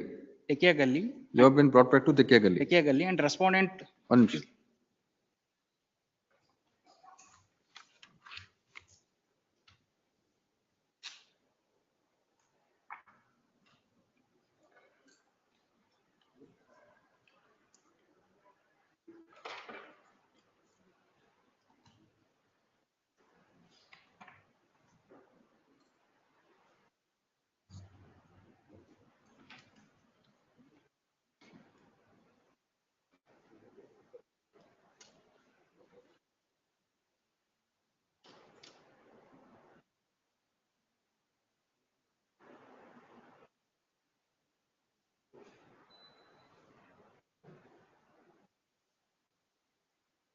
The 36 or 36 Nodi. 3/6/2023, which refers in their impugned order itself, my lord. 36, sorry, 30.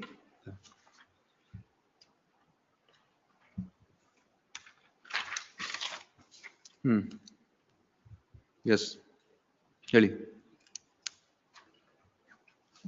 I have produced I have given an application for the transfer. Now, which is the rule which is coming in the way in terms of modified guideline? The rule is modified guideline. Which guideline now comes in the way? 2022, my lordship, with statement of objection. Page number 11. 16, my lord. 16. 16. Last one. ಇತರ ಷರತ್ತುಗಳು. 1 second. Third, my lord. ಸರ್ಕಾರದ ಆದೇಶ.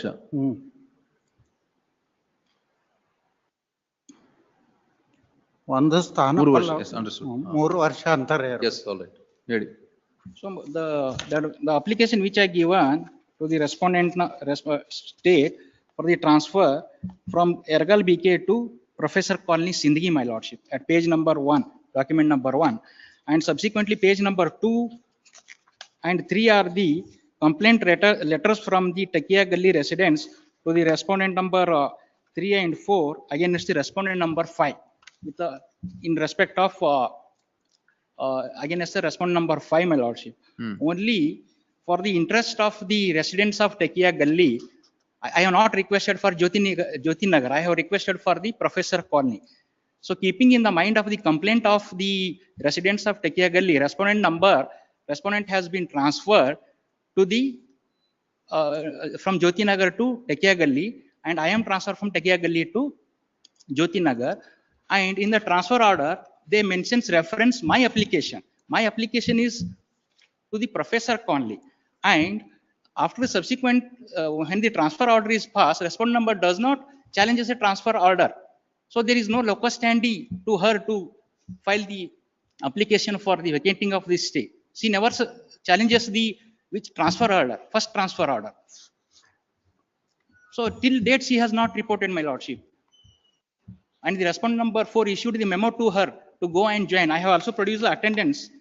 Till date she is not reporting, and the helper is appointed as a in charge for the Tekiagalli, my lordship. When she itself is not reporting to the. Now, why did you impede respondent number 5 as a party to this proceeding? I have made her as a formal party because. What formal party?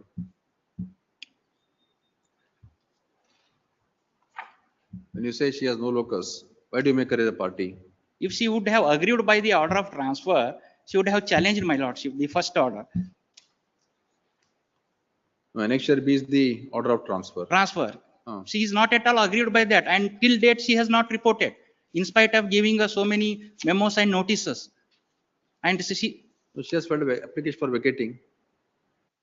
so that itself is not maintainable, my lord. Why? No, you say that she should have questioned it and all these things. Please. No, she has moved an application because she is agreed by the interim order. She wants this order to be implemented. My lordship, when she, for a period of 5-6 months, till the date of withdrawing my transfer order, she is not at all approached, my lordship. And when there is for 5 to 6 months, Madam, told. ಮಾಡಿದ್ದೇನೆ ಒಂದೆರಡು paragraph add ಆಗುತ್ತೆ. Learned counsel for the petitioner would submit that the fifth respondent has no locus standi to file the application for vacating stay and to contest the matter on the premise that the fifth respondent has not questioned the order dated 1/8/2024, in terms of which the fifth respondent is also transferred along with the simultaneously along with the petitioner. Full stop. This is further contention that the transfer is effected on the basis of complaint lodged by the residents of Tekiagalli Anganwadi, residents of the locality where Anganwadi is located in Tekiagalli.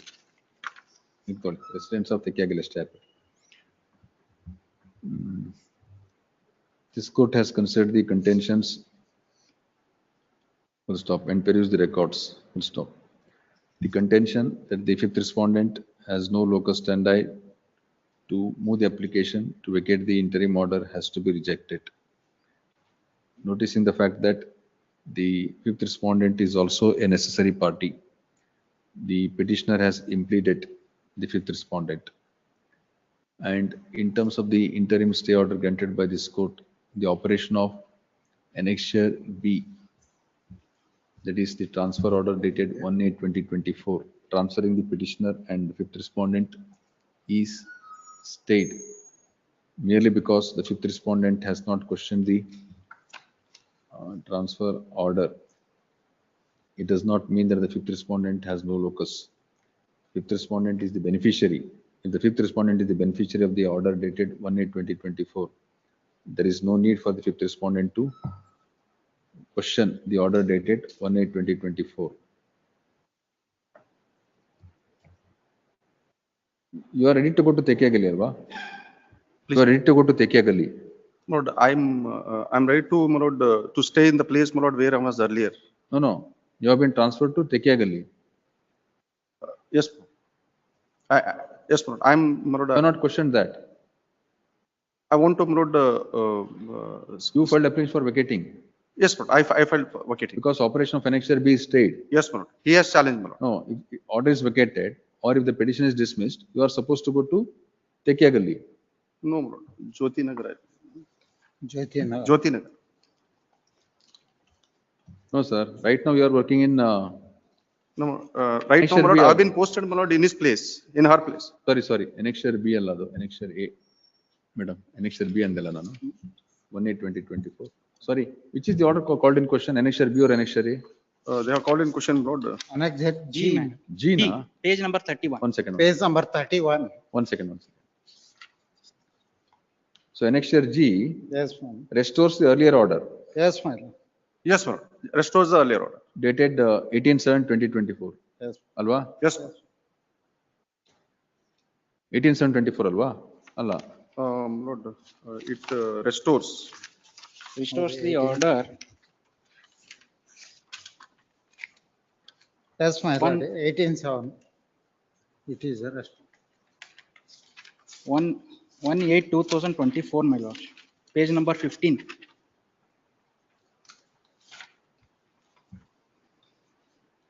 Manchu.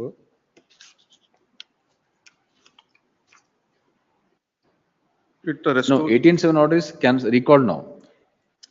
Yes, bro. 87 order is recalled. Alva?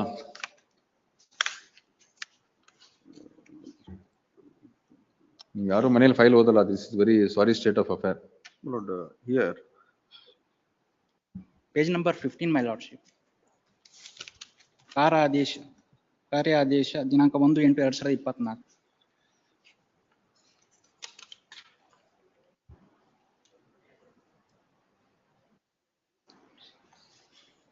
yes, my lord, 18/7/24 will be restored, my lord.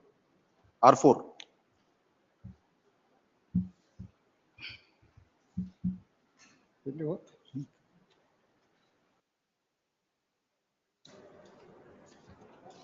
So petitioner is asked to continue in Tekia Gali, alwa? My lord, Petitioner is asked to continue in Tekia Gali. petitioner, my lord, is transferred, my lord, from Tekiagalli to Jyotinagar. Jyotinagar. Agala sir, after the recall, After the recall, recall, yes. she she will will go be asked to to continue in Tekia Gali. Yes, my lord. Yes, my lord. Now she has been asked to go to Jyotinagar. Jyotinagar. You have been working in Jyotinagar. Yes, my lord. I have been posted in Jyotinagar. ಈಗ ತಗೊಳ್ಳಿ ಹೊಸದಾಗಿ ಹೇಳ್ಬಿಡ್ತೀನಿ ಅದು ಬಿಟ್ಬಿಡಿ. Instant petition is filed challenging the order.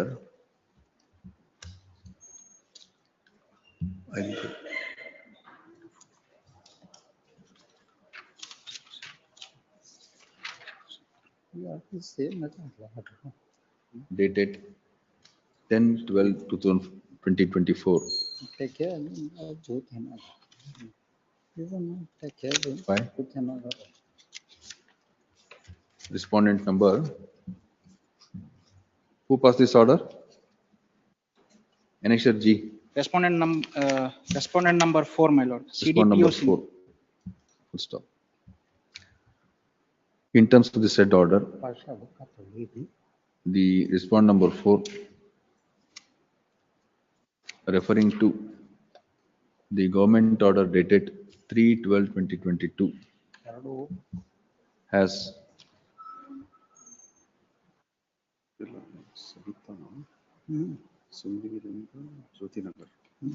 directed the petitioner to work in Tekia Gali Anganwadi in Sindagi town. Full stop. Thereby, the order transferring the petitioner from Jyoti Nagar, petitioner to Jyoti Nagar from Tekia Gali, that is the order dated 1/8/2024, is recalled. Lord, 1/8 is the consequential respondent- order. 1/8/2024 is the consequential order. The 1/8/24 consequential ಅಲ್ಲ sir. Like 18/7 deputy director has passed deputy the director order, my ಮಾಡ್ತಾರೆ. lord. See, ಅದನ್ನ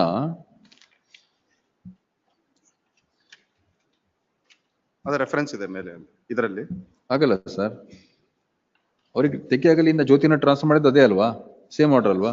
Deputy director has passed on 18/7, my lord. 18/7, thereby the order dated 18/7/2024 is recalled. Full stop. The fourth respondent who has recalled the earlier order, that is the order transferring the petitioner from Tekia Gali to Jyoti Nagar, has recalled the said order dated 18/7/2024 on the premise that in terms of government guidelines dated 3/12/2022, there has to be a minimum gap of 3 years before the petitioner is transferred from one place to another place, and there can be only 2 transfers during the entire career of the Anganwadi worker. Full stop.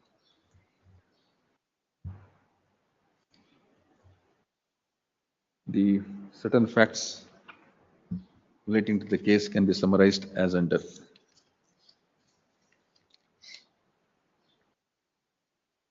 The petitioner was appointed as Anganwadi worker on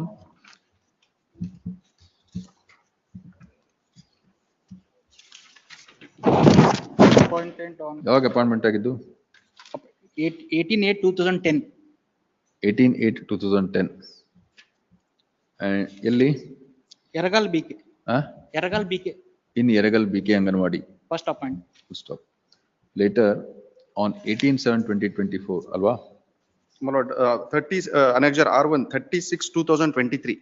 36. Sorry, later on 36/2023, the petitioner was transferred to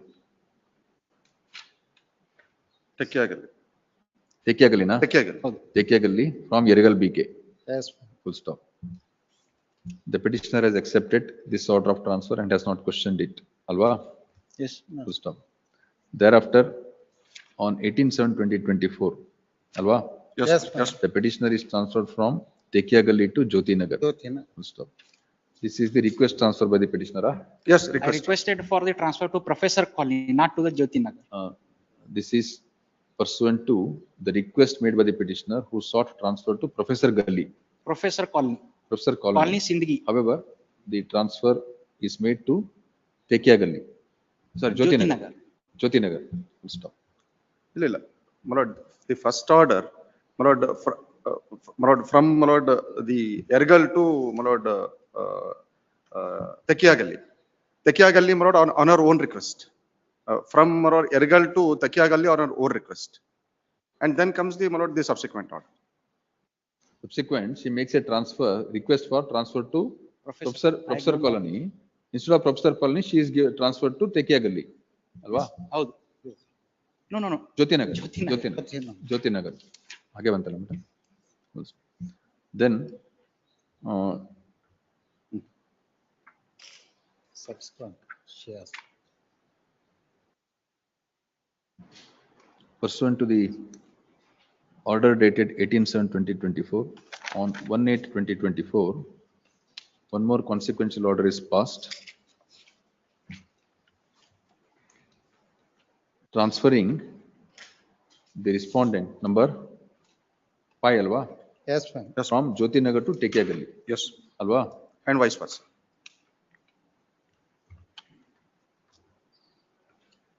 Page number estadu? 15, madam. 15. Later, in terms of the impugned order, the order dated 31. 18/7/2024 is recalled, and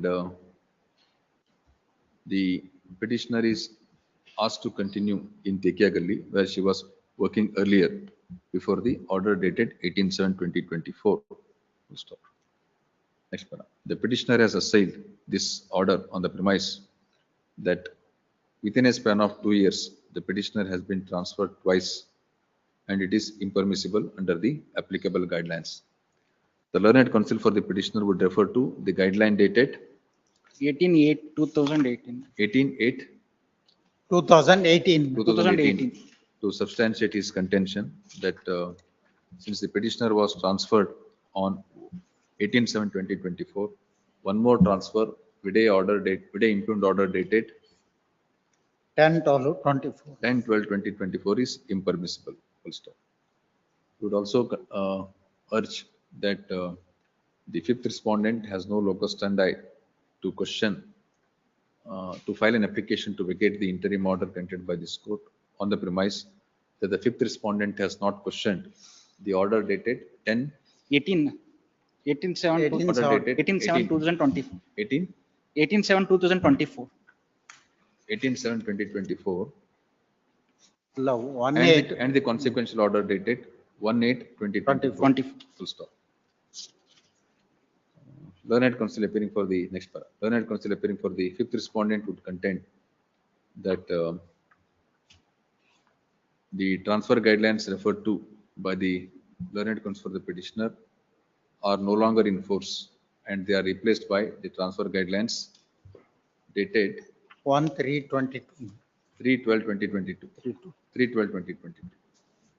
And learned government advocate would also submit that the transfer guidelines were modified on 3/12/2022, and under the modified transfer guidelines, there has to be a gap of 3 years between two transfers, And since the petitioner was transferred on 18/7/2024, sorry, the petitioner was transferred on 30/6/23, first. 36/2023. Yes.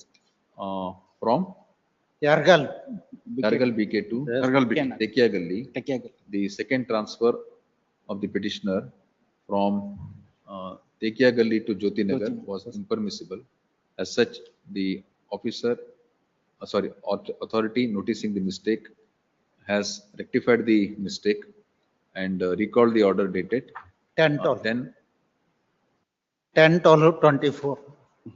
10/12 ಅಲ್ಲ sir. 18/7/2024 Recall. 18/7/2024. and 1/8. 18/7/2024. This court has considered the contentions raised at the bar and perused the records. As far as the first contention raised by the learned counsel for the petitioner, that the petitioner cannot be transferred within a span of 2 years from the date of transfer in terms of guidelines dated. 18 guideline ಯಾವ್ದು ನಿಮ್ದು date? 18/8/2018. 18/8/2018 is concerned. It is to be noticed the said contention is not available for the simple reason that the 18/8/2018 guidelines are modified by the guidelines dated 3/12/2022. The relevant portion of the order modifying the guidelines would read as under. ಕನ್ನಡದಲ್ಲಿದೆ. 16 page number. Page 9 ಅಲ್ಲಿ ಅಂತ. Thus, from the aforementioned order, it is apparent that the guidelines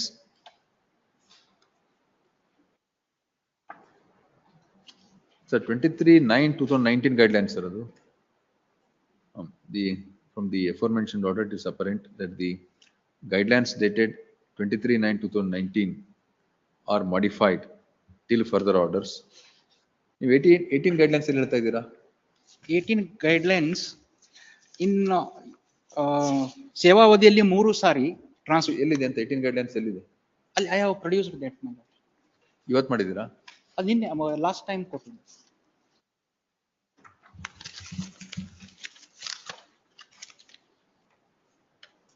Or else I will supply this. ಇಲ್ಲಿದೆ. ಅಲ್ಲಿ 3 ವರ್ಷ ಆಯ್ತಾ? 3 times in service and within one year, after 1 year, my lord. After 1 year ಇದ್ದಿತ್ತಾ? Page number 4. All right.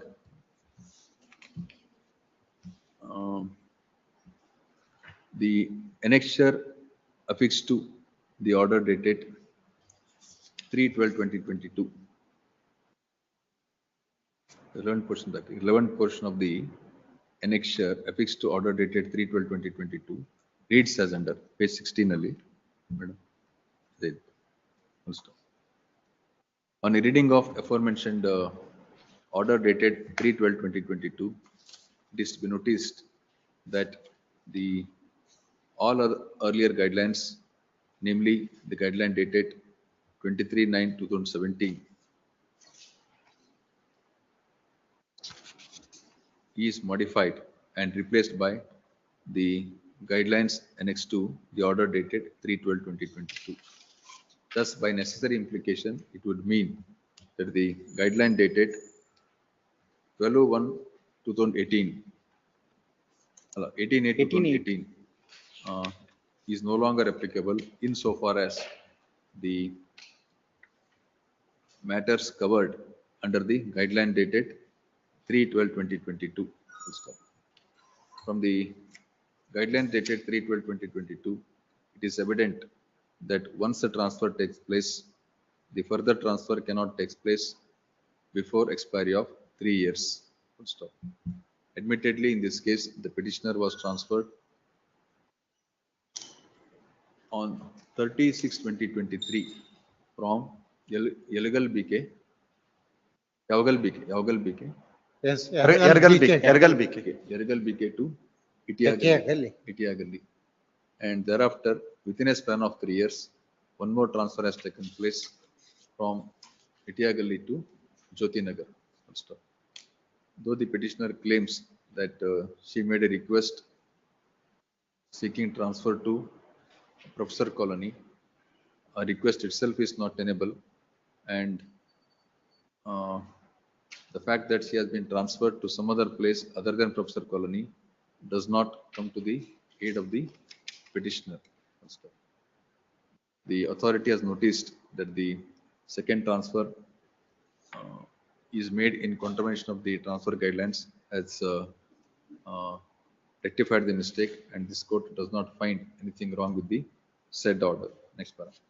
As far as the contention that the fifth respondent cannot move an application to vacate the interim order is concerned, it is to be noticed that fifth respondent is a necessary party, as in terms of the order at annexure A and the consequential order at annexure B, the respondent is transferred from Jyotinagar to Itiagalli. Stop.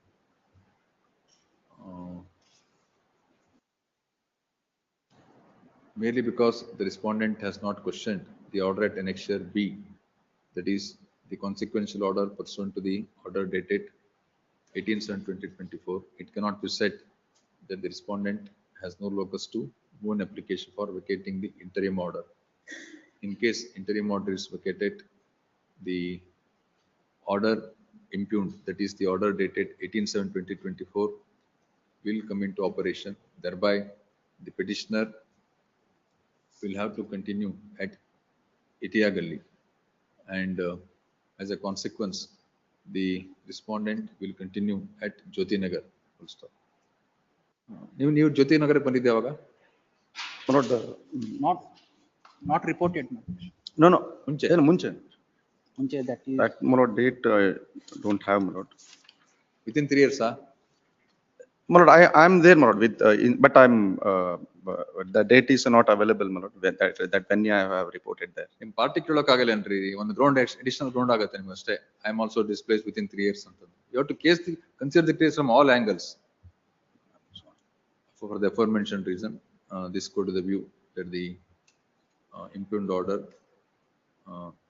is justified in the light of the guidelines dated 3/12/2022, and accordingly the writ petition is dismissed.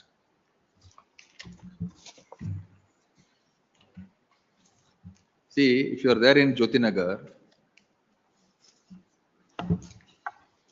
pursuant to a transfer order which has been passed within a span of 3 years, then you have got one more additional ground to say that I can't be shifted from Jyotinagar. ಕೇಳ್ಕೋಬೇಕಲ್ವಾ? Yes, ಅದು ಸಿಗಲ್ಲ ಅಂತಂದ್ರೆ ನಿಮ್ join ಆಗಿ ನಿಮ್ಗೆ ಗೊತ್ತಿರಲ್ವಾ?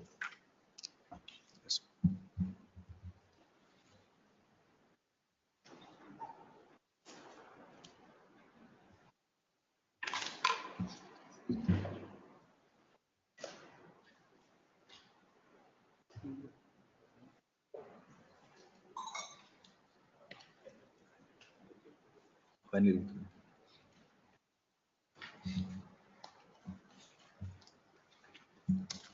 Number 1, final hearing matters.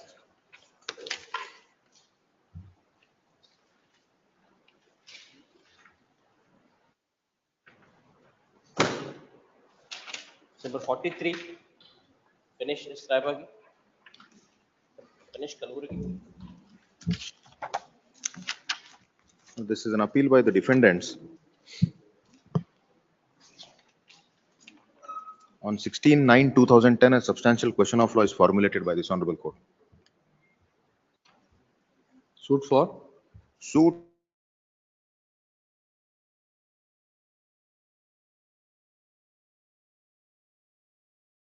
is for respondent is ineffective as it is an outcome of forgery and impersonation.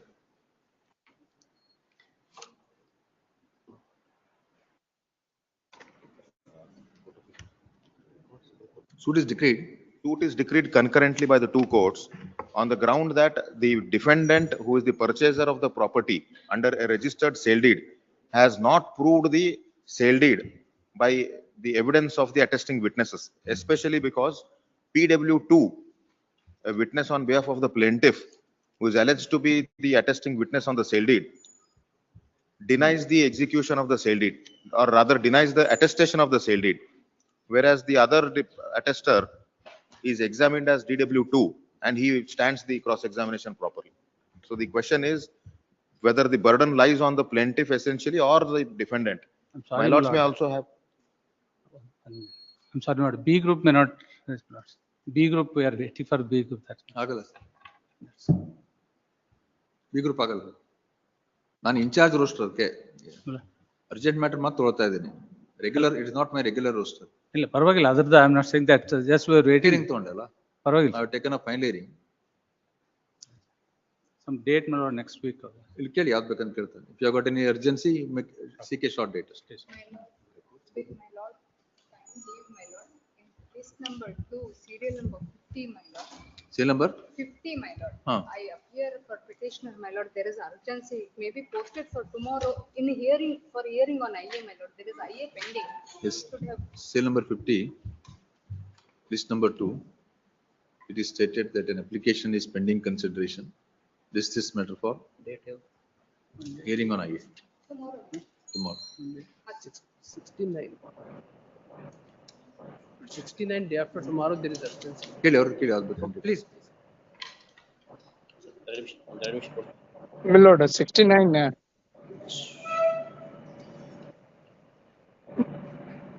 Serial number 69, my lord. Mr. Liaquat mentioning day after tomorrow. He didn't mention anything. Day after tomorrow, yes. Please, I bless much. So you challenge the sale deed? No. I am the defendant. I am the purchaser under the registered sale deed. The respondent plaintiff challenged the sale deed. After how many years? That is, sale deed is of the year 1965. The suit is filed in 1968. Within 3 years? Yes, not within 3 years. The sale deed, it is on 27/3/1965. And the suit is filed on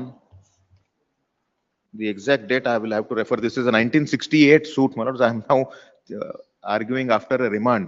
Oh, 68 suit. 68 suit. Once it was remanded by this honorable court, and I am unable to find out the judgment of this honorable court whether the burden is stated to have been on the defendant or not.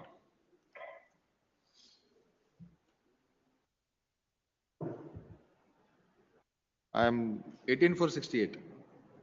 18/4/68 is the filing of the suit. That is as per the synopsis. No, that synopsis may not be accurate. Your lordships may not go by our statements in the synopsis and the paper books. The certified copy of the plaint shows 27/3/1968 as the date in the plaint. But whether it is registered on that day or on some other day is one which I will have to verify and submit before your lordships for after the verification from the records. If it is 27/3/1968, it is one day after the expiry of limitation. No. The sale deed is dated 27/3. So cause of action starts at the most next day, not on the date. Cause of action for forgery starts on the very same day. Nonetheless, no, it's like this. Assuming that the sale deed is executed at 4:45. Yes. Before the sub registrar. You can't that day will have to be excluded. She can only, one person can only come on the next day, not on the same. That's right. Now, my lords, the article here which will be applicable is also one in dispute, whether it is article 56 or 58 or 65. So if it is 65, it would be 65. This is a suit for relief. Nonetheless, my lords, my only apprehension is that the casting of burden on the defendant to prove the registered sale deed and then saying that my registered sale deed is not proved in the wake of the pleading of the plaintiff that it's an outcome of forgery and impersonation. No, issues framed on the plaintiff. On the plaintiff. Burden But is I have a difficulty.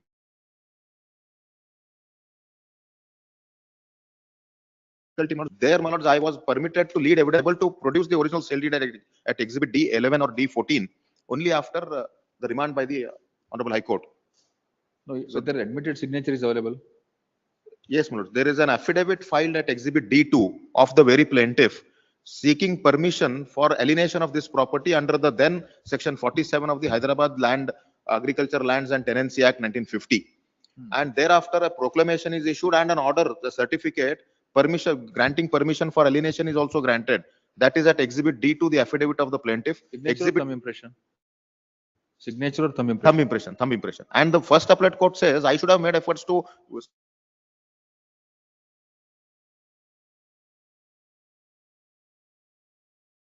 send it for has the that is not that is denied in the cross examination of PW1.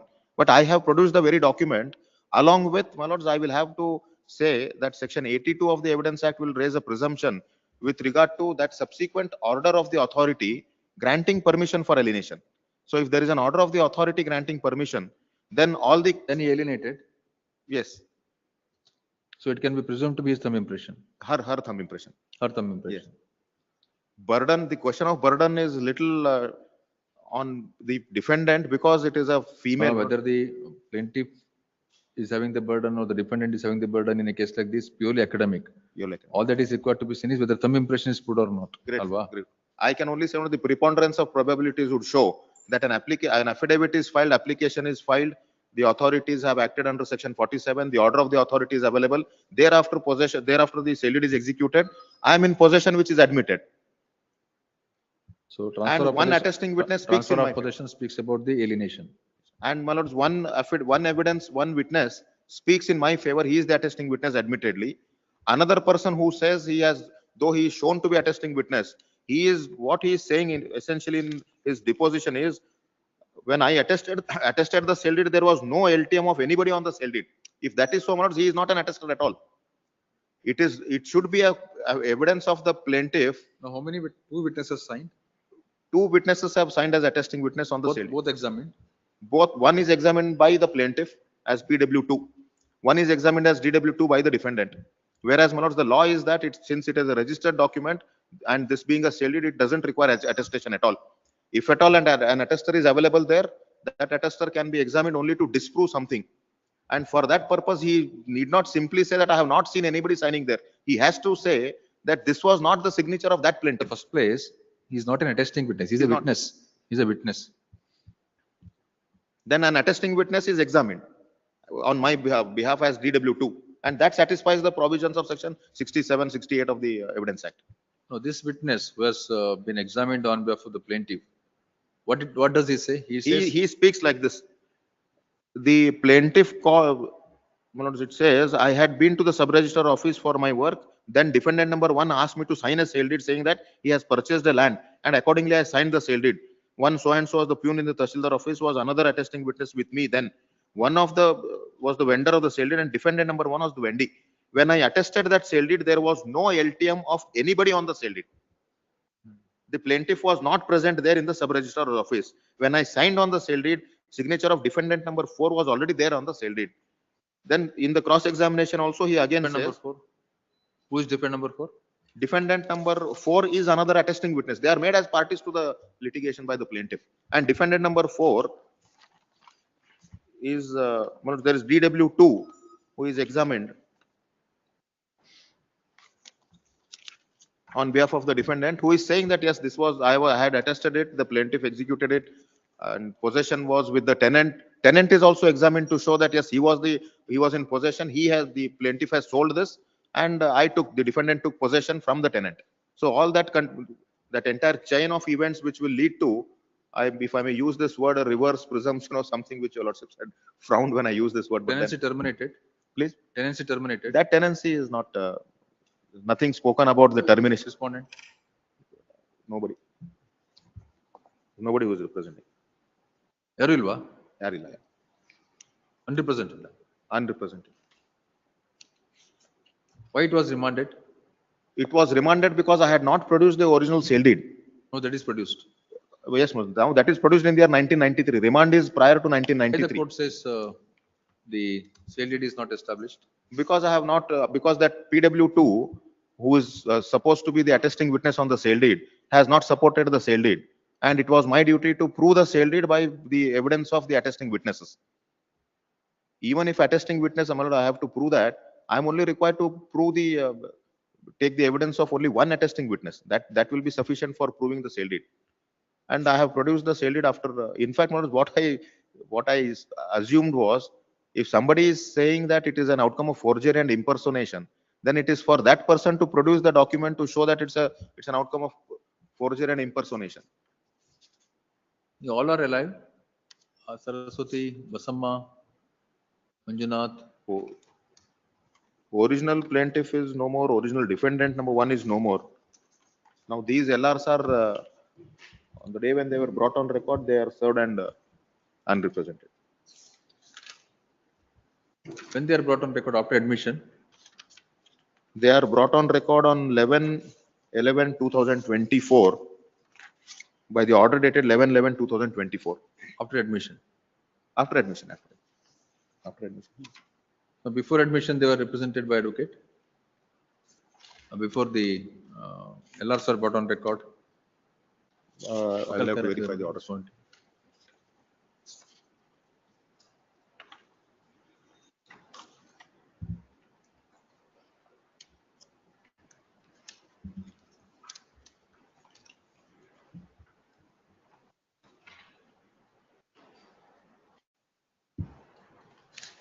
May I be permitted to verify the order sheet so that I can? Yes. The earlier position.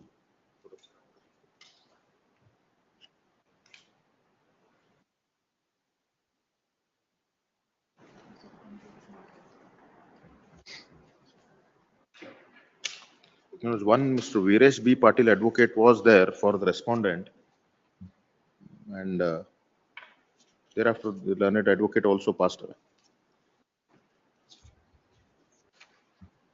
And thereafter, my lords, the court notices were issued to the respondent. In the advocate idra, yaru? One advocate was there who passed away, therefore court notice was issued to the respondent. Right. And after the court notice was issued,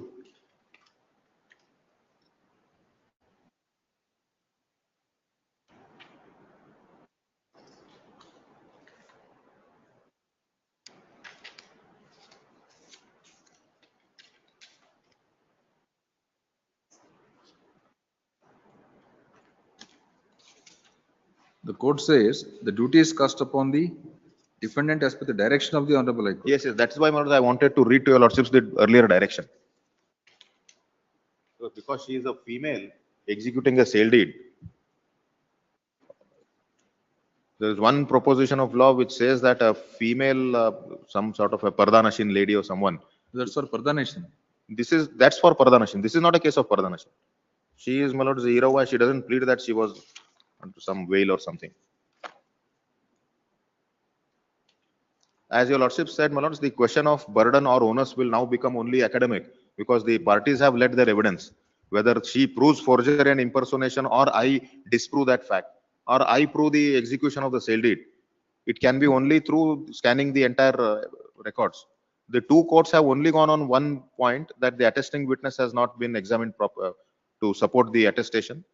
And the first appellate court says that I have not sent the document for expert's opinion. My respectful submission is there are two provisions under the Evidence Act and one provision under the Code of Civil Procedure which enables the court also to suo motu exercise the power of sending it for an expert's opinion or to compare the signature. Where is that document? Document containing the signature.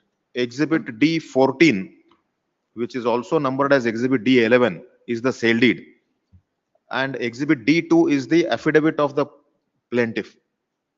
D14, huh? D14, which is numbered as D11, wrongly numbered as D14 earlier. With in the sequence, it should be after D10.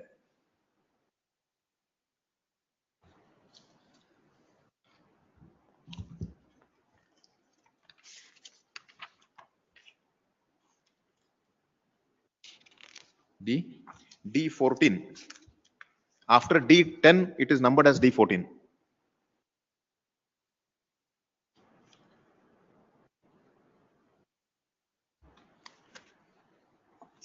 This is marked in the year 1993. All the other documents are marked in 1975.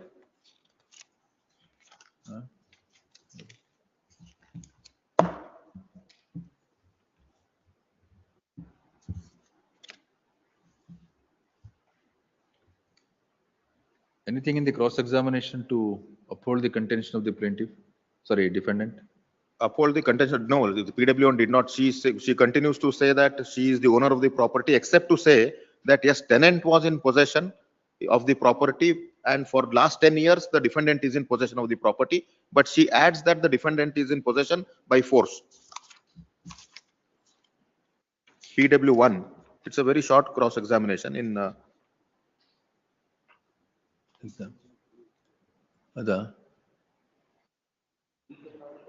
D10 ಆದ್ಮೇಲೆ D14 ಅಂತ ಬಂದಿದೆ. ಅದು D11 ಇರಬೇಕಾಗಿತ್ತು. That is numbered as 14 wrongly. There is something which is put in a plastic cover.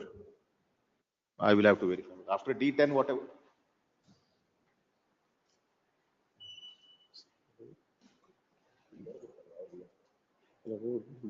B24 24 ಅಂತ This is the original document. ಅದೇ sir ಇದಾದ್ಮೇಲೆ ಅದು That plastic cover, it's a folded, sealed it, kept in the plastic cover for so long.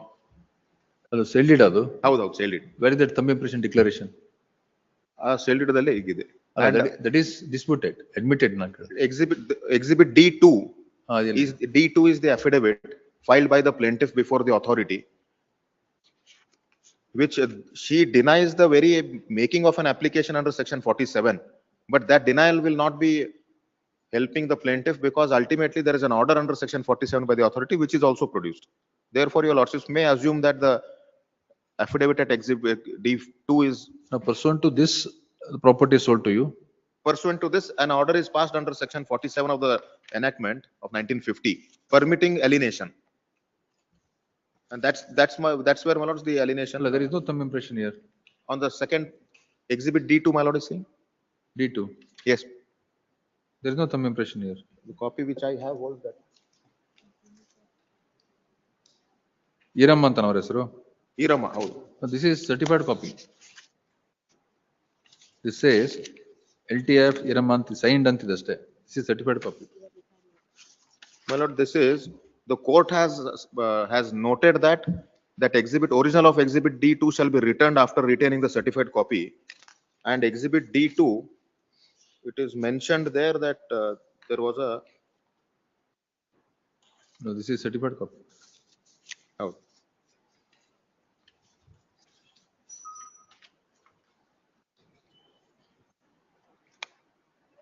My lords will see exhibit D2A.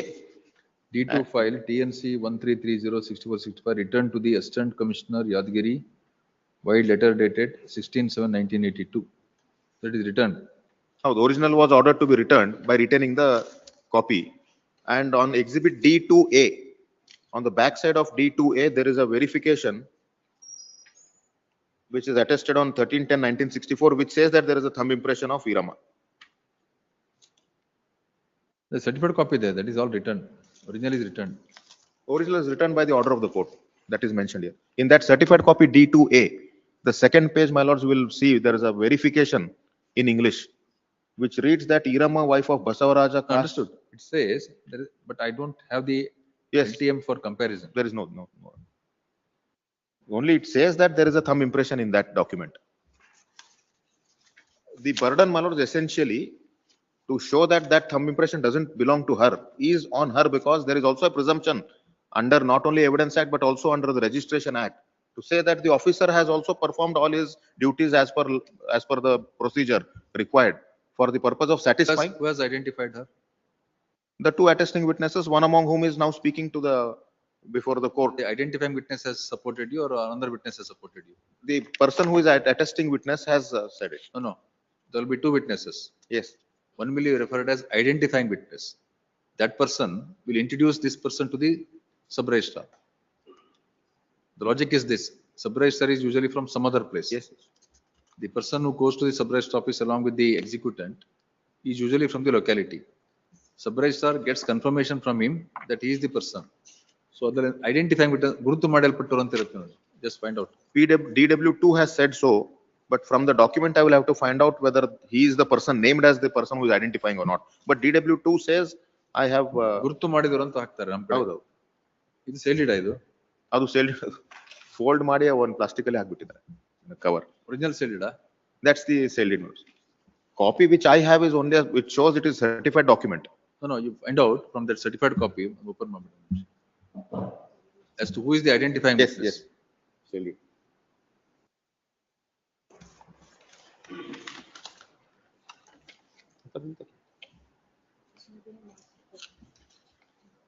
When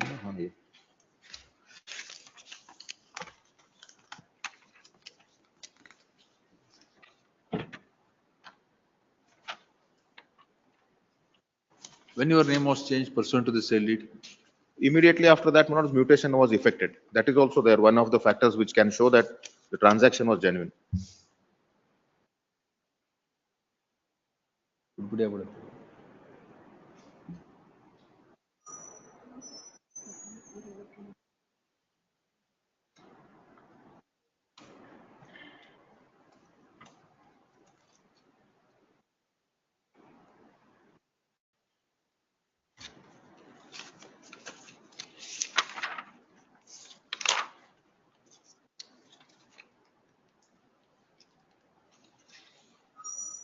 She is identified by Shri Khan Muhammad son of Abbas Ali. That is how it is written here. Your witness, huh? Khan Muhammad Abbas Ali is their witness. They're probably their witness. I will just verify once. No, but he is nobody. The witness on their part is named Sheikh Mohiuddin Raj Muhammad, and the name in exhibit D11 is identified by Shri Khan Muhammad son of Abbas Ali. Name witness yaru? Num witness is DW2 Rachap. Name. Who is Gurlingappa? Gurlingappa Tirthappa is DW2, one of the witness attesters. Name witness, huh? Num witness, DW2, favoring the defendant. Gurlingappa? Yes.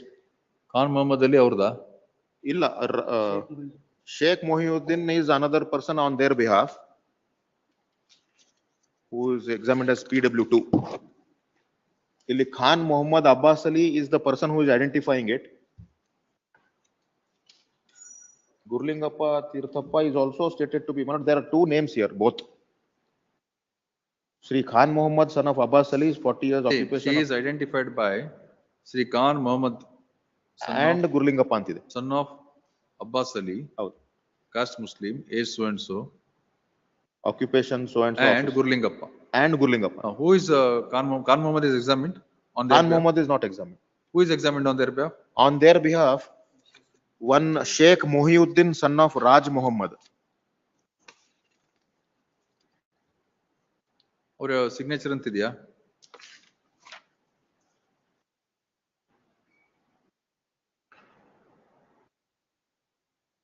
Witness antidiya ಅಲ್ಲಿ? Witness antu illa avrdu.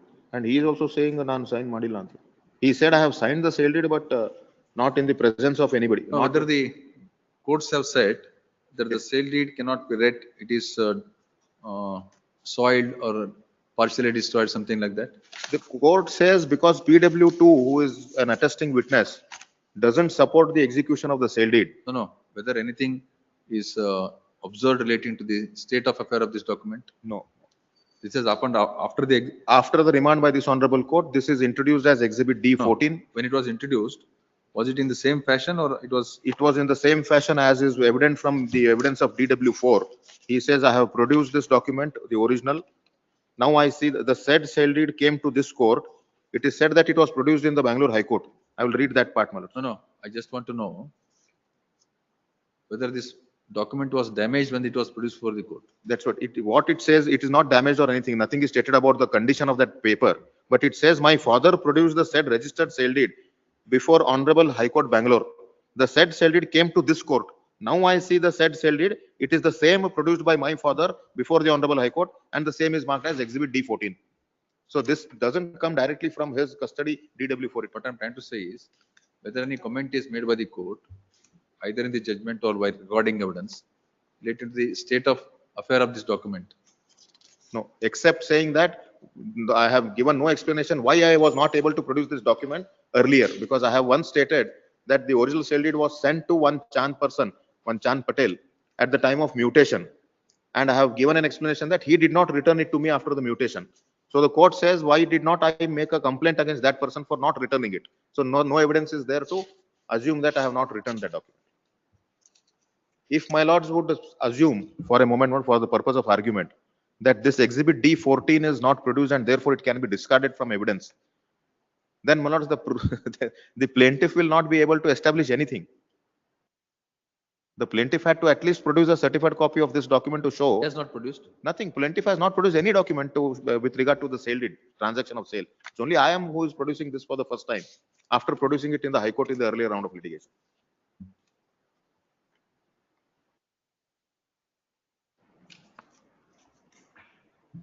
This Kutukudi. May I supply two judgment notes just for the purpose of support? One is that an attesting witness need not be This examined. appeal is arising from the concurrent finding in a suit for declaration and possession. Recovery of possession. Declaration. That the sale deed is ineffective and not. Where is the plaint prayer? Yes. The amended plaint notes in the paper book, it is at page number. Declaration.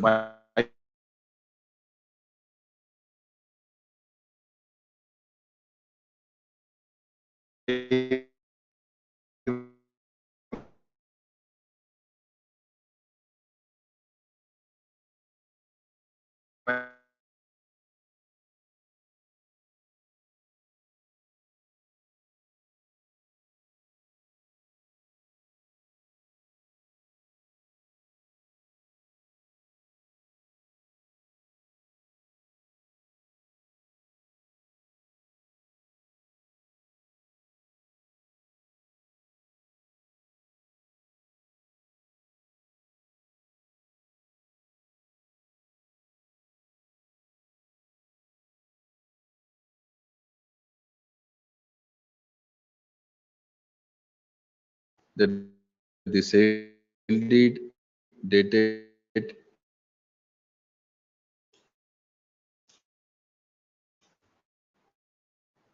27/3/1965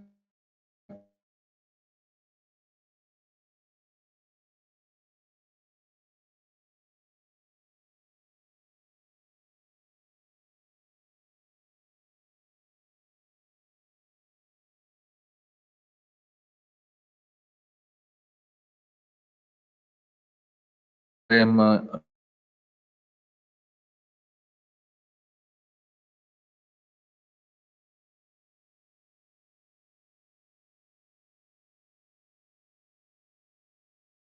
Ramaya said the court was settled in terms of the compromise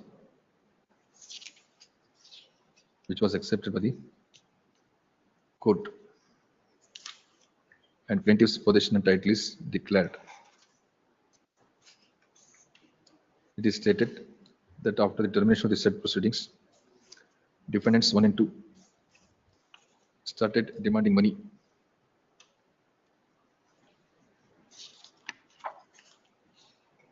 on the premise that the dispute is settled at the instance of settled because of the efforts put by the defendants.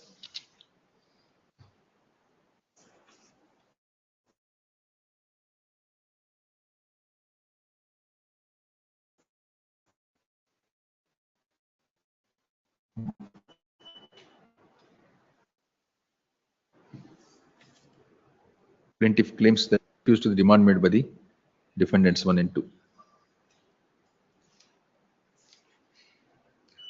Thereafter, the plaintiff contends that the defendants 1 and 2 created a forged sale deed on 27/3/1965. The plaintiff was away in her husband's house at Narayanpet,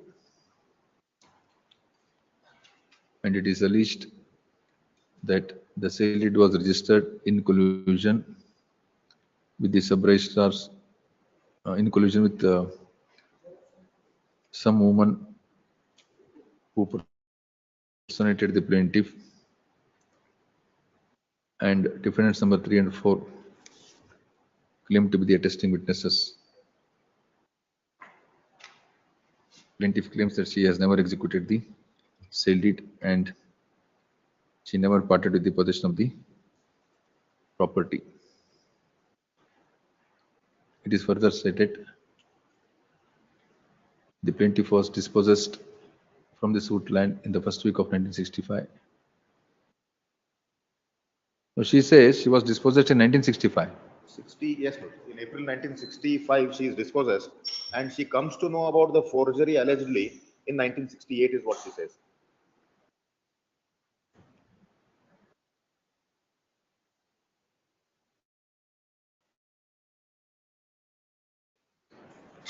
And further states that on 2/2/1968, she came to know about the selling to be the date. The defendants 1 and 2 contested the suit. They denied the allegations made in the complaint. It is stated that the plaintiff obtained necessary permission to purchase the property in view of the restrictions in place to transfer the agricultural lands under the provisions of the Hyderabad Tenancy and Agricultural Lands Act 1950. It is further stated that the competent authority has granted permission, and thereafter the plaintiff sold the property for a valuable consideration of rupees 3,000 and transferred the possession to defendant number 1.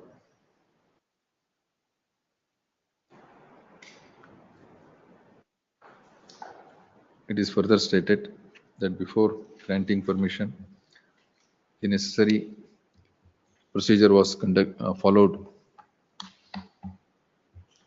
and at no point of time the plaintiff objected to the same.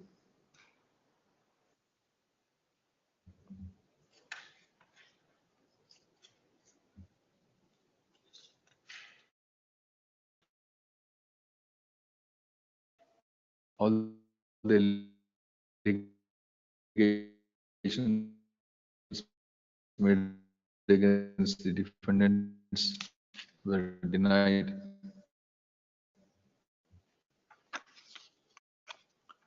and the defendants prayed for 3 slate evidence before the trial court. It is relevant to note that the plaintiff did not produce the copy of the sale deed which is challenged before the trial court. The defendant, on the other hand, had produced the certified copy of the sale deed and other documents to substantiate his contention. It was an original document. Original sale deed is produced by the initially. Later, the suit was decreed, holding that the defendants did not establish the fact that the sale deed is valid. The appeal filed by the defendants number 1 and 2, 1. Defendant number 1 was also dismissed, confirming the judgment and decree passed by the trial court. The defendant number 1 filed regular second appeal before this court. And before this court, the defendant number 1 made application to produce the original sale deed, which he claimed before the trial court as having misplaced.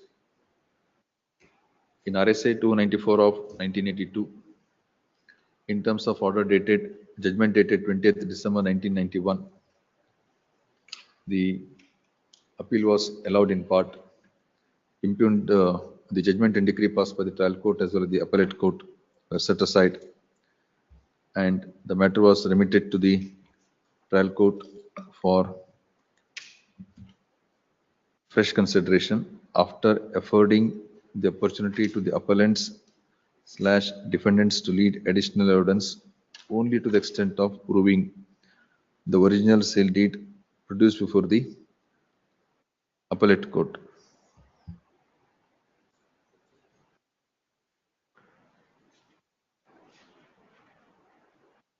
Produced for this court and that. This court also directed that evidence already recorded should be looked into before passing the orders on merit. Burden ಯಾರ ಮೇಲೆ ಹಾಕಿದ್ದಾರೆ? Illa, in the High Court, there is no burden as such. It only says because I have produced it now, it should be allowed. Para 15 says about the mutilated condition of that document.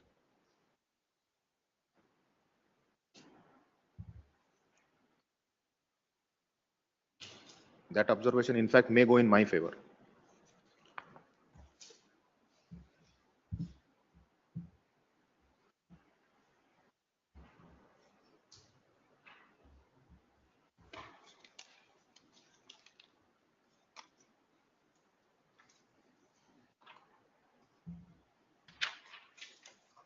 While allowing the application under Order 41, Rule 27, this court has also noticed that the original sale deed produced before this court is virtually mutilated and page number 4 is absent. However, some of the contents of the sale deed which were visible have been noted in para number 15 of the said judgment. Full stop. After the remand, the defendant number 1 led evidence of evidence. By that time, defendant number 1 was no more. His LR number B examined as DW4. He just produced the sale deed, nothing else. He produced the sale deed, nothing else, and DW2 was already examined in 1975 itself.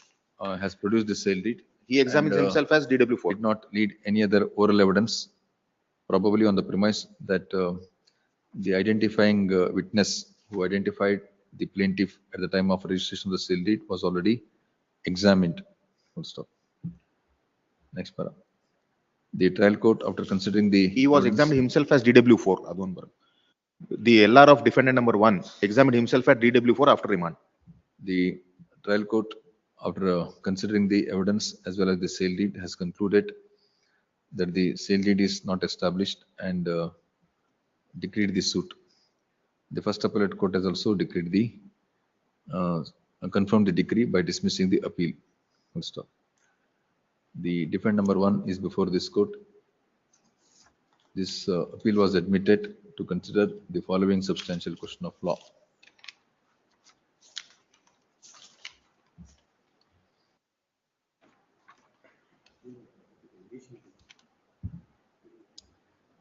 Whether both the courts below were justified in recording a finding that defendants have failed to prove the proper execution of the document in question when the burden was essentially on the plaintiff. Full stop. Learned Senior Counsel Amit Kumar Deshpande, appearing on behalf of the defendant on behalf of the appellants, would contend that both the courts committed an error in holding that the sale deed is not established, despite the issue number 1 being cast. Issue number 1 is being framed, casting the burden on the plaintiff to prove that the registered sale deed is forged. Full stop. It is also his further submission that original sale deed was produced before this court in second appeal, and the matter was remanded to the trial court with a direction to consider the evidence relating to the original sale deed. And original sale deed was produced by the legal representative of deceased defendant number 1, and the identifying witness to the said sale deed who identified the executant was already examined, and there was a direction to consider the earlier evidence as well. And the person who has identified the attesting witness, identified the executant, is cross-examined by the plaintiff. However, nothing worth is elicited in the cross-examination to disbelieve the evidence of the said attesting, said identifying witness. This is also his further contention that the other document, namely the permission granted by the competent authority to the plaintiff to alienate the property pursuant to an application and affidavit filed by the plaintiff, was not considered in proper perspective, and the very fact that a permission is granted and same is not cancelled or questioned by anyone would indicate that the vendor filed an application seeking permission to alienate the property. Next para. He would also submit that the trial court committed an error in disbelieving the sale deed by relying on the evidence of one of the witnesses who stated before the court that when he signed the document, there was no signature of the vendor. Full stop. He would submit that under law, under law, there is no compulsion to examine the witness to the sale deed as the document is not compulsorily attestable. However, in the light of the contentions raised in the pleading, the defendant has examined one witness who has identified his signature, who has identified the vendor, and who has identified the thumb impression of the vendor, and that evidence is sufficient to prove the execution of the sale deed, given the fact that the sale deed is duly registered. Full stop. It is also a submission that the document being duly registered, some presumption has to be attached to the said document, and unless cogent evidence is led to rebut the presumption, one cannot conclude that the sale deed is invalid. Full stop. Next para. This court has considered the contentions raised at the bar and perused the records. Full stop. As can be seen from the records, the issue is framed casting the burden on the plaintiff to prove that the sale deed is valid. Full stop. To substantiate the contention, the plaintiff has led her evidence and also the evidence of one attesting witness. The attesting witness in the chief has stated that when he signed the document before the sub-registrar, the document was not signed by the plaintiff. Full stop. This evidence has been looked into by the trial court as well as the first appellate court to contend that execution of the registered document is not established. Full stop. When the witness says that he has signed the document, and when he signed the document, the name of the vendor was not there, then for what purpose the witness has signed the document is a matter to be explained by the said witness. There is no explanation forthcoming from the witness as to why he has signed the document, which he was supposed to sign after the executant has signed the document. Full stop. In contrast, as a contrast to this, another witness examined on behalf of the plaintiff, defendant number 1, has deposed that he has signed the registered sale deed and he has identified the vendor before the sub-registrar, and the document which is produced for the court, which is to some extent damaged, would also reveal that 2 persons identified the vendor before the sub-registrar and one among them is examined. Full stop. The another witness who has identified the vendor is not examined. However, there is not the requirement of law. Full stop. This being the position, this court is the view that the finding of the trial court as well as the appellate court that evidence of one of the witnesses to the sale deed examined on behalf of the defendant does indicate that the sale deed is not proved holds no water. Full stop. It is relevant to note that there was no burden cast on the defendants to prove the execution of the sale deed. It is the plaintiff who has approached the court seeking a declaration that the sale deed is forged on the premise that the plaintiff has not signed the sale deed. Next para. It is also relevant to note that the first appellate court has opined that the defendant has not taken any steps to plaintiff ಇದೆಯಲ್ಲ plaintiff thumb impression ಇದೆ. Yes. ಅಲ್ವಾ? So plain thumb impression can Plaint be and Vakalatnama is there. ಅಲ್ವಾ? So that can be looked into. That can be looked into, but it may not be required at this stage at all because of 2 facts. One is that there is absolutely no independent But evidence now, led. if I'm going to deliver this judgment, it is based on some theories. This is the burden, this is the proof. This Burden is theory. To get into the core, the examination can happen. That is left to the discretion of the court. if the defendant was here, it would have been much easier. She herself came to the court to give evidence. Yes, PW1. The power of attorney holder. She herself gave the evidence as PW1. Irama. She is herself. Her thumb impression is on the plaint, on the Vakalatnama, obviously, and she is the PW1. Deposition. No, but the thumb impression is now available here, Alva. But that mutilated sale deed, my lords, will. Just a second. My lords can also invoke section 73. That. Now, thumb impression, sometimes we can make out from this lens.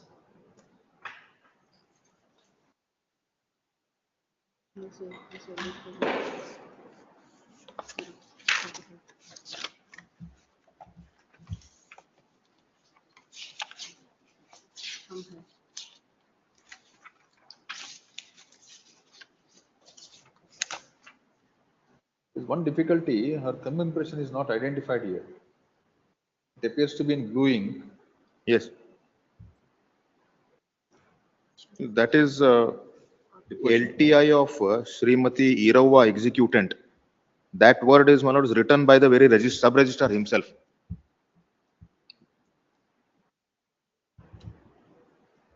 Sub-registrar makes a note that these two persons, that Khan Muhammad Abbas Ali and Gurlingappa, have identified her, and therefore he is now signing saying that he is satisfied with this thumb impression. Deposition.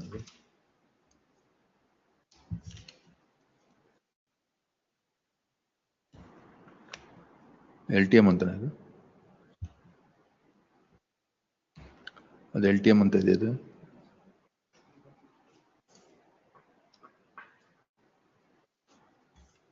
There's one difficulty in this one day. Please. Doesn't know. Huh?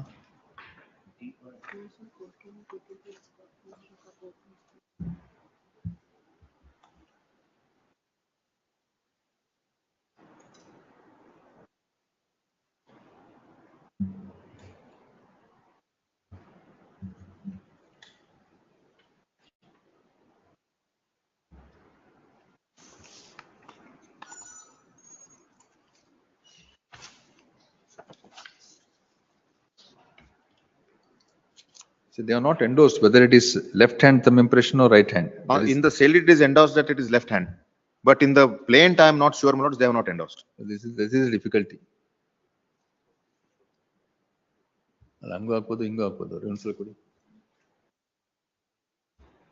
And a very intelligent lawyer might ask the client to put a right thumb impression on the Vakalatnama and the plaint.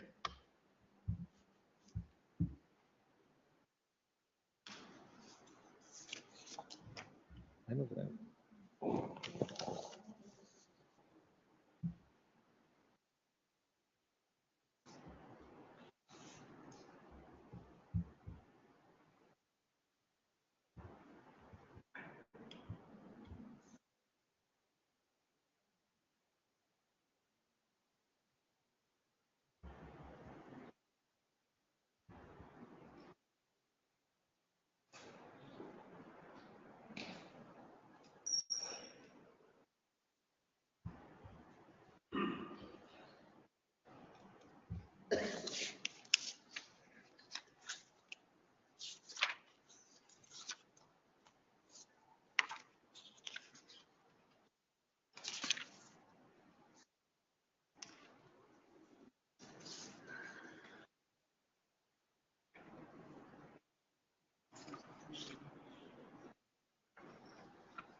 ಏನಾದ್ರು app ಇದೆಯಾ? Some AI based app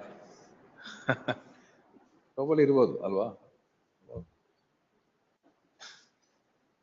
For satisfying the conscience of the court, my lord is doing this exercise, I can agree. But on the principles of law, if I may make this submission, if I am permitted. No, only difficulty is, I'm not too sure whether it is left hand or right hand. There is one difficulty. The sale deed or the plaint?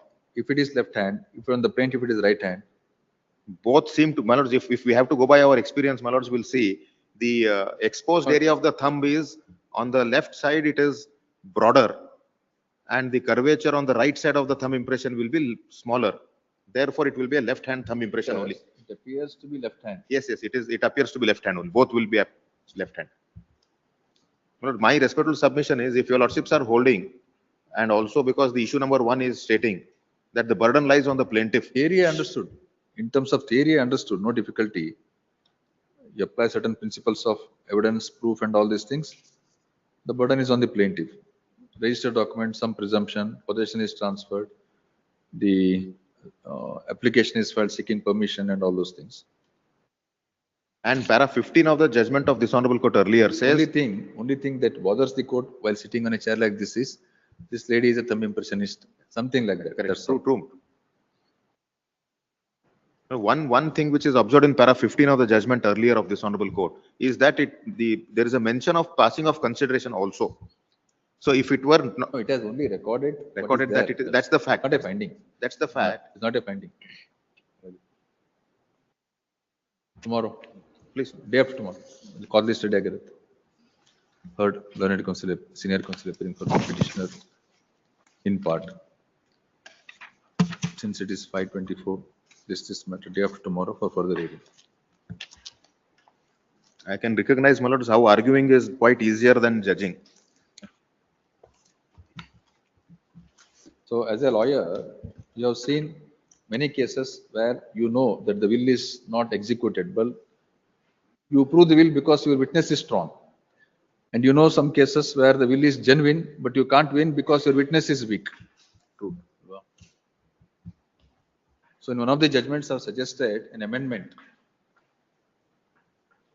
What I feel is that there should be a provision by way of an option. Once the will is executed, he should be given an option to produce the same before the court when he is alive. His statement should be recorded. Witness statement should be recorded. True.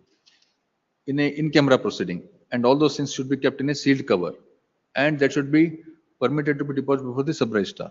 So that the very statement of the person alive can be. Otherwise, what happens is, after 20 years, you are examining the witness. A sure witness can testify in such a way that as if it's a genuine will. An innocent witness, though he is a signatory, may not be able to withstand the cross-examination. And the man's last wish is gone for a toss. True. I have read that judgment of your lordship. Yes. Only one thing which came to my mind was that recording also might happen by coercion. That should be avoided. Somehow there should be some rules to say that. But still, it is far better than what it is now. Far better than what it is now. It is pure speculation now. It's pure speculation. And you know, by your experience, you know that this might not have been the genuine will, but evidence doesn't permit you to take that view.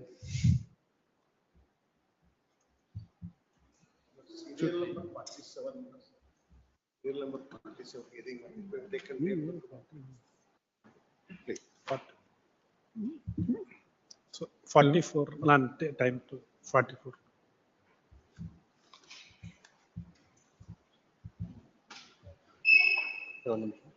ನಲವತ್ನಾಲ್ಕು ಮಂಗಳವಾರ ಕೊಡ್ತಾರೆ.